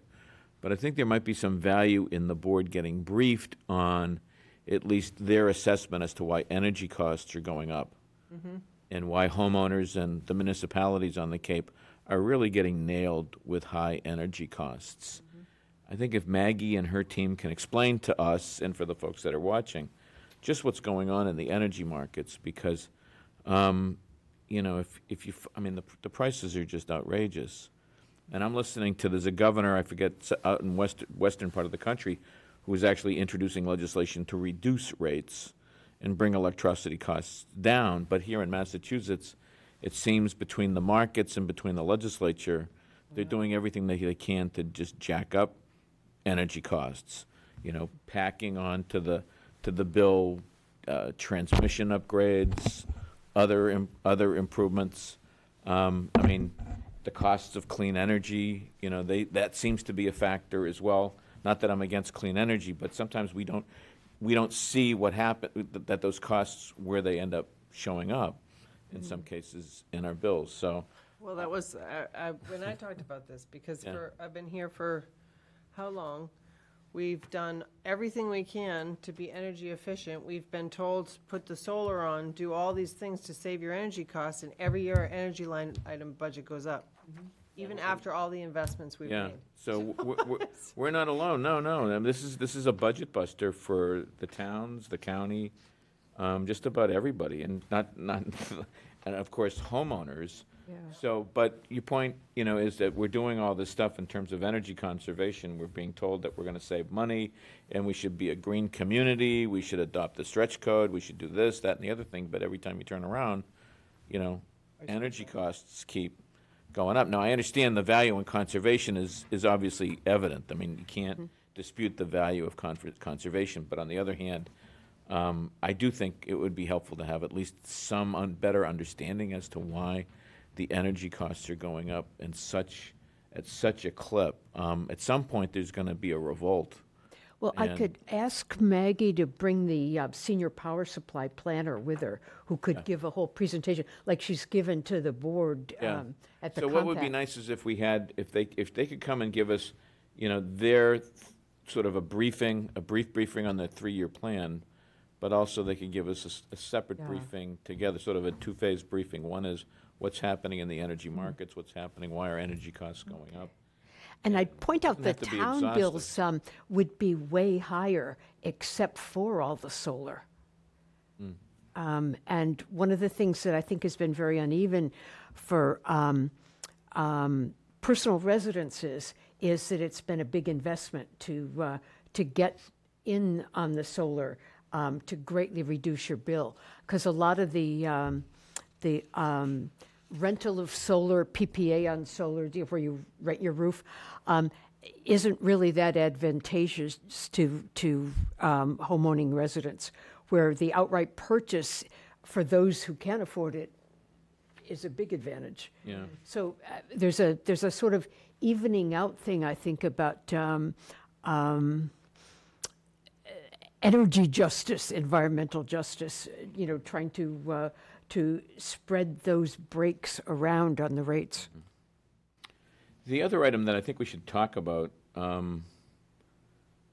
soon, maybe early September, is because we have to identify voting locations for the November elections, right? And I'm just nervous about where we're going to have the November elections, the polling locations, because right now we've been doing everything almost at the senior center, with the exception of a few places. And with as you know, presidential elections, you get a huge turnout. And I'm just concerned that in this presidential election, now I know we've been getting a lot of mail-in voting, and that has taken the steam out of it, but I do think there's a value in having a discussion with the town clerk about whether or not we need to have a discussion about polling locations in November. Because, are the mail-in ballots, is that going to handle the load? Because I've been concerned about this for a while, with the number of polling locations shrinking and trying to do everything at the senior center. I mean, we had a problem, with traffic and congestion and a lot of complaints, not the last election, but I think After the local election? yeah. No, it wasn't a local election. It was an election. I think it was a state election. State election. So the people who turned out to vote for Tracy and myself, those were not the complainers? Okay. No, your voters were just happy. They were very Very content, happy. yes. They were thrilled. I vote there. I think a lot of us do. It's congested in the parking lot. They keep a good flow going, and it's very organized inside. I don't know, I get very concerned every time we change it, because it's so confusing for people, and now they're just getting used to going there, and I would hate to see us, change that again, but, I mean, I'd be interested to see how many have applied in advance for the mail-in vote, because if there's a high percentage, I think that would help alleviate maybe your concerns. This was a concern that I had at the original when they were talking about it, and Mary kept reassuring me that the number of mail-in votes has just increased substantially to offset that. But Yeah. it wouldn't be a bad idea to have her come back and just give us one more conversation On the on how November things polling are going, and location if she still feels that way. Yeah, because at some point, we have to sign off on an election, Warrant like we just did tonight for the September. right? But we're So we need to have that November's conversation. coming close, We need to right. have that conversation a week or two before, so that somehow we can address it. So I don't know what date that is, but we'll leave that to you, Bob, to figure out which particular meeting date we put that on the agenda, if it's August 20 or Sure. September Sure. 10. And we also need to set a date for, I think that Mattakey's committee. We've got all the applicants in, and I think there's probably for 5 seats, maybe 10 or 11 applicants, and we discussed having an interview night. Is it gonna be called Mattakey's? We're not gonna include Emmy Small in this? We're gonna call it a Mattakey's committee? Because I think that's missing the boat, number one. Number two, I would love to have the school tell us what their plan is before we move forward on this, because just a little bit of, I guess, apprehension based on what happened before. You know, we need to know what their plan is with Emmy Small. We need to know, we need to come to a consensus. I know we talked about in our goal setting to have an overall use of town building conversation. Right. But if we are going to need to use Mattakey's or remodel Mattakey's to replace Emmy Small, I guess I'm just a little concerned about starting this committee where we don't know what our plan is with the buildings. And I know that they're gonna be looking at all sorts of things, but I think we need to know what the school district's plan is for Emmy Small, because that makes a big difference of what we do, potentially. So there's a fall agenda item, you know, literally a discussion with the school. Maybe we have a conversation with them. But you think we should put this committee together, go forward to look at Mattakey's if we're potentially having to use it for another school? No, I think it's helpful to have a discussion. I think your point's well taken. I think it's helpful to have a conversation with the school about what their plans are, where they're going, what their schedule is, because there may be a value to work this into their charge or take it out. So basically have that conversation with the school and perhaps the next selectman meeting after I that. think we have to know, I think they have to know what okay, so, Yeah, the group needs to know what their charge is, so we need to, there's Yeah, a question that absolutely. needs to be answered ahead of time. I'm gonna just go back a little bit in my own opinion of Mattakey's and Emmy Small. I was always under the impression, and I've said this before in our meetings, that when Emmy Small closed, we were going to be putting an addition on Station Ave. That's how it was built, so that we could do that. Now I'm being told that can't happen, because we've built a school there and there's too much congestion. Well, we have a lot of traffic, yeah, I mean, try driving down Station Ave any day around 3 o'clock. I do. Good luck. But It makes sense to have all the schools there. I say this as somebody who lives off Station Ave on Long Pond Drive. If it makes sense to have all the schools there, we'll just work around the traffic. Except the school, when they came in to talk about their preliminary budget, correct me if I'm wrong, Bob, weren't they indicating that they might want the front end of the Matakey property Yeah, but for they've- a new school for Emmy They've been in front of Small? the board, and that's what they've said. And that's why, so this is to underscore you, Tracy, that you're absolutely my point is, correct. now we've built a school that Dennis has benefited from on that property, that has precluded us now from utilizing that the way that we should have. Now the town of Yarmouth is gonna be on the hook to build an entire new school? You're kidding me, Oh, because right? it's elementary. I don't know, maybe it's just me, but something's not right there. I hear you. Okay, Well, so. I'm not a fan of building an elementary school on Station Ave. The traffic is way too much. I think the school committee made some legitimate concerns after, we've done a traffic study, we've done an analysis. There's no question there are lots of, to add another school on that street. It's not and all the adding traffic. another school, it's adding a wing into a school that's already there. And how do we know what the population is at the high school now? From last I heard, there was plenty of room there. We may need to, I need to know in my head what the overall plan is and what the capabilities are before we look at this property. Because potentially, we may need to use Mattakey's. Emmy Small is in terrible condition. We may Yeah, have. we know that. No one's calling for the use of small as a school. That's over with. That conversation is over. The question is, you know, where do they go? The option that we thought was, you know, basically alive and well was adding on, you know, on Station Ave to one of the buildings there. And I guess some accommodation was made for that during the design process. But the new superintendent came here during the budget review and made it very, very clear that they are concerned, just as we are, with congestion on Station Ave, and thought it would be more advisable to stay in that general vicinity Well- and have that studied, because these things need to be studied in a feasibility study, and our school committee folks and town officials have been lobbying our legislators to get some approval to at least begin the study process over there. I think And we- the state, let me just finish. Yeah, The sorry. state has not yet given us a green light to go into the study phase of that. As you know, this whole process of dealing with new school facilities requires several steps and studies and so forth. We've been anxious to actually have it looked at and studied, but that process has been held up. Now, I know the legislators have been putting a lot of pressure on the state to give the green light to that, so that's, in this conversation, that's another item that needs to be updated on as to how far we're going to even studying any of this. So, I don't disagree with anything that you're saying. All I'm saying is that some of these things may need to be sequenced. We need to have that school discussion first before, because the committee has a charge.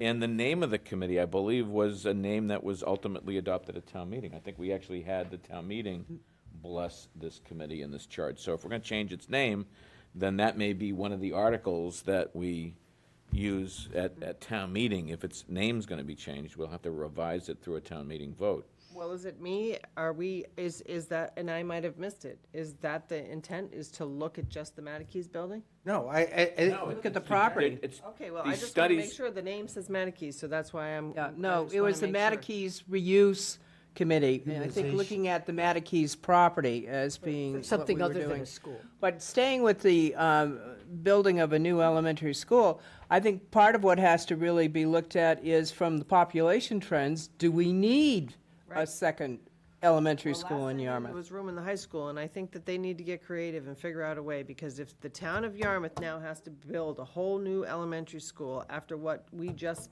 put out for money, and I have a hard time with that, because we were not told that from the beginning, that plan was no longer going to be able to take place if we endorsed this plan. Not that it mattered, because the town didn't endorse the plan anyway, and they did it, but that's a whole nother story. Does anybody have a sense of whether residents of West Yarmouth feel strongly about having an elementary school in West Yarmouth? Because I don't know. But that was the argument, and I think it's important to hear from the school committee or the school representatives on this, because at the budget discussion, that's the point they were making, is they don't want to see West Yarmouth abandoned in terms of having a school facility. They saw a value in having a presence there with a small school. Am I adequately paraphrasing what the superintendent said? Yeah, and, you know, I think that the other issue is if we incorporate the Emmy Small School into the discussion, the idea is that we anticipate now that there's going to be a new elementary school. That we know. Its location hasn't been decided, whether they're looking for a piece of the Matikes property or the doors completely closed on Station Ave or another location. But I think the operative point is that we need to plan now for, number one, there's an 150,000 square foot mausoleum that's just deteriorating by the day that's out there, that we've got to get a jump on figuring out what we're going to do with. And number two, the Emmy Small School is going to be abandoned the soonest chance that they get. The soonest chance that they get. So that's coming in 5 years. So start planning for that property in conjunction with the Matikes. And I don't know. I just wouldn't recommend that you take the whole Matikes properties and Emmy Small property study and sit around waiting based on what the school's going to do. Because I don't think the school's done you a particularly great service by building this, $125 million beautiful school and moving in. And I mean, they didn't even give a second look back towards that property. That's our problem. And, it's a big problem. And I just think we need to get working on it. Sitting around with the school, I don't want to be, in a position that we're sitting around for 2 years now, waiting on what the school's going to do. I think we got to jump in with both feet. And nobody's going to build anything anywhere until this select board approves it. But I just as soon get the process rolling and start studying these issues in earnest. I hear you, Bob, but why can't we at least have the school committee come back soon? Because they kind of dropped that little aside at their budget meeting about the fact that they were going to put a new school in the front property, that when we were looking at Mattakey, they wanted to let us know that they were looking at the front part of that property for a new school. So why not have them invited at the beginning of September to come in and talk to us, and then at the same time, we can go forward with at a later meeting than that, looking again at our Mattakey ME Small charge. Perfect idea. So you're saying, Bob, just go full bore on both, right? Get briefed on what's happening with the school committee, get them And then plan charged, in by September. I honestly think that you ought to, get this group going. figure out, who do you want on that committee, get them started, and just make sure that, they're coming back to see this select board. Well, I don't want to waste their time. That's my point. I think it's great. We can do that. We can go do simultaneously, but at the end of the day, we may need the Mattakey's building for another school. No, I understand, and I think. They're not gonna move into that school. You don't think so? Not in That a could- million years. They were talking about a new Well, let school. me tell you something. The town of Yarmouth, the taxpayers in this town are going to have a real problem with an alternative. Let me tell you that. We just paid all that money to benefit Dennis, is what we did. And then they took that option for us to expand there away. It's forcing us to have to build a new school. That's what essentially just happened. Because that was not our plan from the beginning. Our plan was to do the addition on Station Ave from the very beginning. Tracy's got a point, and I think there's going to be a sentiment, if indeed Mattakey's is available, to at least looking at some reutilization of that, rather than going to a default position of building a new school. Again, before the original, when the school was sold to the communities, the question came up about the small school, and it was always, well, we've got room over here to take care of that. And so a lot of folks were thinking, well, that's a relief. We've at least taken that into consideration going forward. So we need to be prepared. The idea of a new school, absent pursuing these other alternatives, is going to be a difficult sell.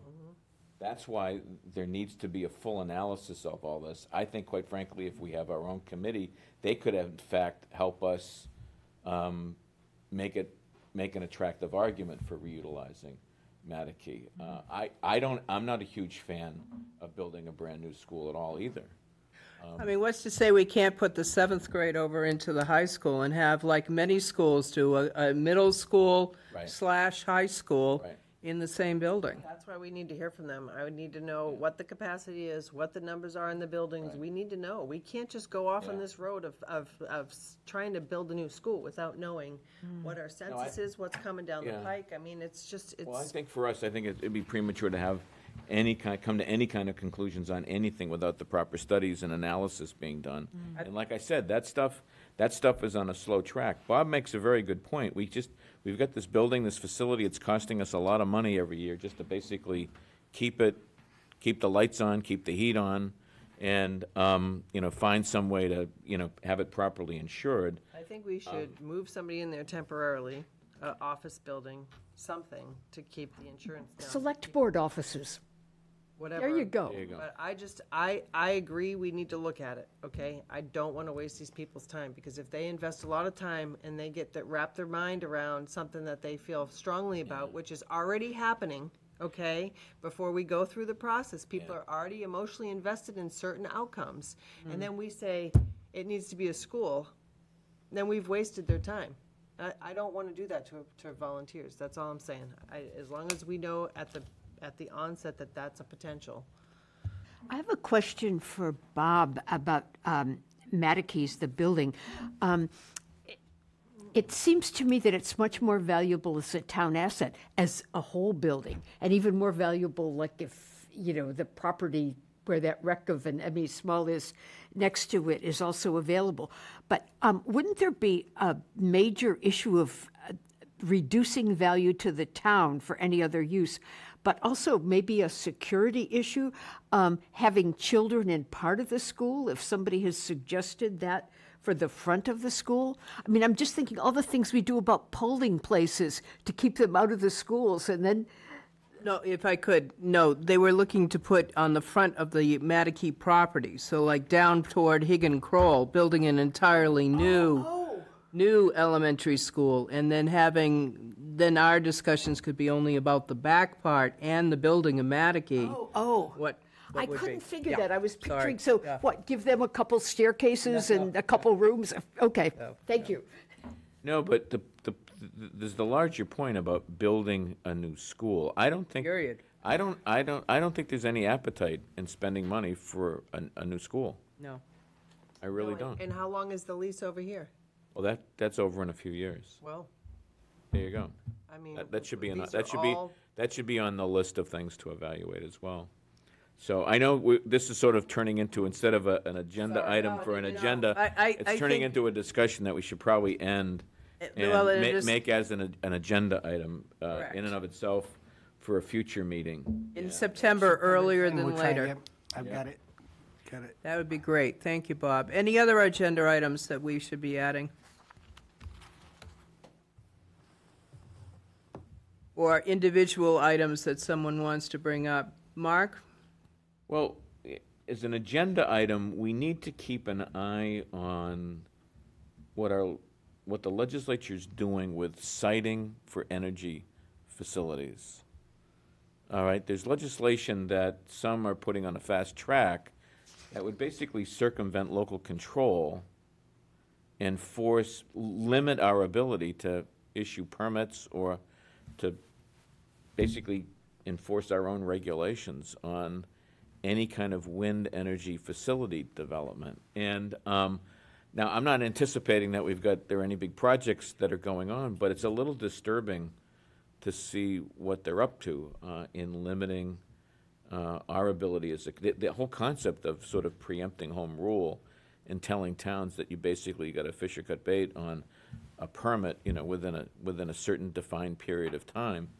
And the whole discussion is sort of premised on the notion that municipalities are standing in the way of clean energy development when there's very little evidence to back it up. So I just want to just flag for you that there may be an attempt to put before the legislature this bill. And it's a very real possibility. And I think as a board, we may want to at least get briefed on it. It may very well be that we have to rely on ourselves, because I'm not sure who from our delegation is going to come in and brief us on it. But I do think that we should be at least aware that there may be a need for us sometime this fall to get briefed on this energy legislation that will basically limit local control. The Cape and Islands Municipal Leaders Association has sort of made this a priority. They've had some, at least initial meetings on it, and as you know, I'm on the MMA board, the Select Board Association, and I have raised it, and there are municipalities all across the Commonwealth that are very concerned about this, and so we may see an attempt to get something. And all I'm saying is I may be asking the chair at the last minute, saying, hey, there's going to be a bill that's filed. We should at least get on record with our legislators right away. There's not a lot of good reading material that I can easily distribute, but I would recommend that if you should be on the Mass Municipal Association list. You should be getting their newsletters. I would urge you, because they're writing about this, and on their website they have a lot of information about this energy siting, energy reform, or this comprehensive energy bill. The House has one, the Senate has one. The thing that's common about both of them is that they've passed both branches in both bills significantly limit home rule in terms of oversight on projects. And given everything that seems to be going on in the Cape, that's probably the last thing that anybody really wants to see happen right now. I mean, what the towns need is more support in evaluating and better understanding these things, not less. True. We haven't had our legislative delegation come to speak to us in a while. What about in general, having the delegation come in to speak to us in September? I don't think you're going to see that because of the elections. They're going to be so busy running around campaigning and hustling up votes. And I think it would be, Maybe after November 5th. yeah, maybe after the November. election, yeah. But we may be having, if this issue, I was briefed by MMA staff today because I wanted to know where this legislation was. And they told me that there's discussion on Beacon Hill that they could have a special session. They may go into formal session for a day to handle unfinished business. What that means to me is that for those that want to push this thing through, they're going to sort of have a special meeting to slide that in. Oh, okay. So I just want at least our board to be briefed on it and have a chance to at least write a letter of opposition or concern to our legislators on it. But I would urge you, in the meantime, I would recommend for everyone on the board to read through some of the MMA material on the siting, and because they've weighed in against the legislation, but it seems to be falling on deaf ears. Okay. Tracy, do you have any items that you want to? Okay. Joyce? Nope, I'm good, Dorcas. The only item that I would like to bring up is, I suppose we could put it under the title of beautification of town. It seems that we have an awful lot of dead weeds that are suddenly showing up on all the sidewalks. And, I mean, our little town areas that are adopted by various people are lovely. But like, for instance, if you go to the corner of White's Path and Station Avenue, it's kind of scuffy looking, you know, like the places that don't have the landscaping. Drive right out here, Wood Road, Right, right? yeah, it The just weeds, seems, the weeds are almost like 2 feet tall, right, right?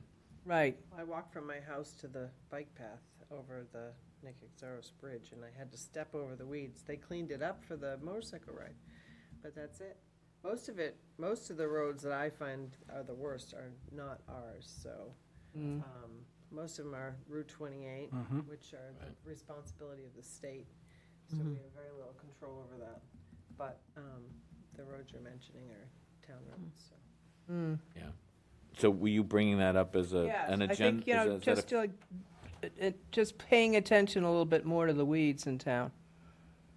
And as far as, I hear you on like 28 and so forth, but, you know, like we have Adopt an Island, maybe we should be talking about adopt a sidewalk or something. You know, like might be. No, I think that's work that the town needs to do. I don't think we want volunteers out there doing weed whacking on our sidewalks. No, I'm talking about on roads that are not under the purview of the town. Oh, I thought maybe drawing hopscotch squares. That's the state's responsibility. Well, pressuring the state. Because it really, we're a tourist destination, and it's looking kind of sad, in my opinion. And then we have the consent agenda. I move the consent agenda. It's just Second. a garden club. All in favor? Aye. Aye. And Bob, you're on. Okay, great. Well, I don't have too many things. I had a lovely vacation that I just returned from, and so Welcome back. trying to get things focused again, but a couple of things that I wanted to talk to you about. I think everyone has seen the invitation from the airport for a strategic planning thing, and I just wanted to call that to your attention and to see what they're saying is they'd like to have people schedule if that they want to participate on that, and then they're saying you have to go to this Session 1 training, it's like from 5 to 7 p.m. on August 26th to be able to participate in the other sessions. And I don't know, where we've had so many problems communicating with the airport and getting any consideration whatsoever, I'd encourage us, if there's any members of the board that want to attend that, you know, maybe drop me an email. I'd like to try to get as many Yarmouth people from there as possible, just to let them know we're not going away. I mean, that So that's a key thing. But look for that email, and there's the first one, but there's a revised one that came out, I think, late last week that talks about, or more like yesterday, the new date is, there's new dates here.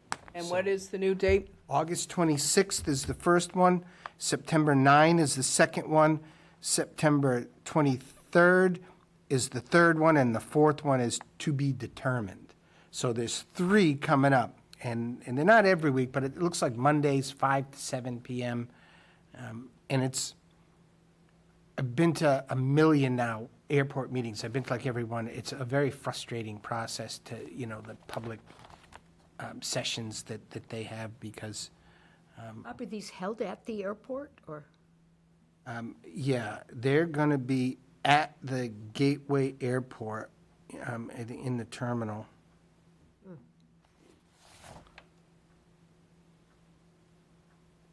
It's kind of interesting, is it doesn't say here the specific room, but I'm pretty sure it's right in the terminal. They go down the end of the terminal and they set up chairs and stuff. I'm sorry, that was the 26th, the 9th, and the 23rd. 23rd. Okay. And I wanted to let you folks know that we have been actually issued our groundwater discharge permit. So it was threatened last time we spoke, but we have a document in our hands. It's still just a portion of what we need. And the other. What else do we need? What are we waiting for? Well, we're not waiting for anything, but we're still working with, we need additional discharge permits. The first discharge permit didn't have as much volume as we had hoped. So now, What's the volume on this one? I think it's like 375,000 gallons a day, and we needed 1.8 total. Yeah. So We that's have how a ways close to we go. are. We've got a ways to go, and we're working on those. And another thing, I refresh my memory, when we met with Matt Provencher on the Blue Sky, he was setting up a mediation, and there was a member of the Board of Selectmen was going to participate in that. And I just got back, I got an email that the mediation is being scheduled for Friday, August 16 at 10 a.m. And I'm pushing to have it remote. I don't think anybody wants to go up to the federal courthouse in Boston. No, not at all. But, Mark, I think Mark was our. Mark, you on that mediation? Yeah, I am. I think, didn't we leave it that we were going to come up with some things that we could put on the table for them? Was that? Available on the 16th? Let me check. I think we did tell him the items. What time? 10 a.m.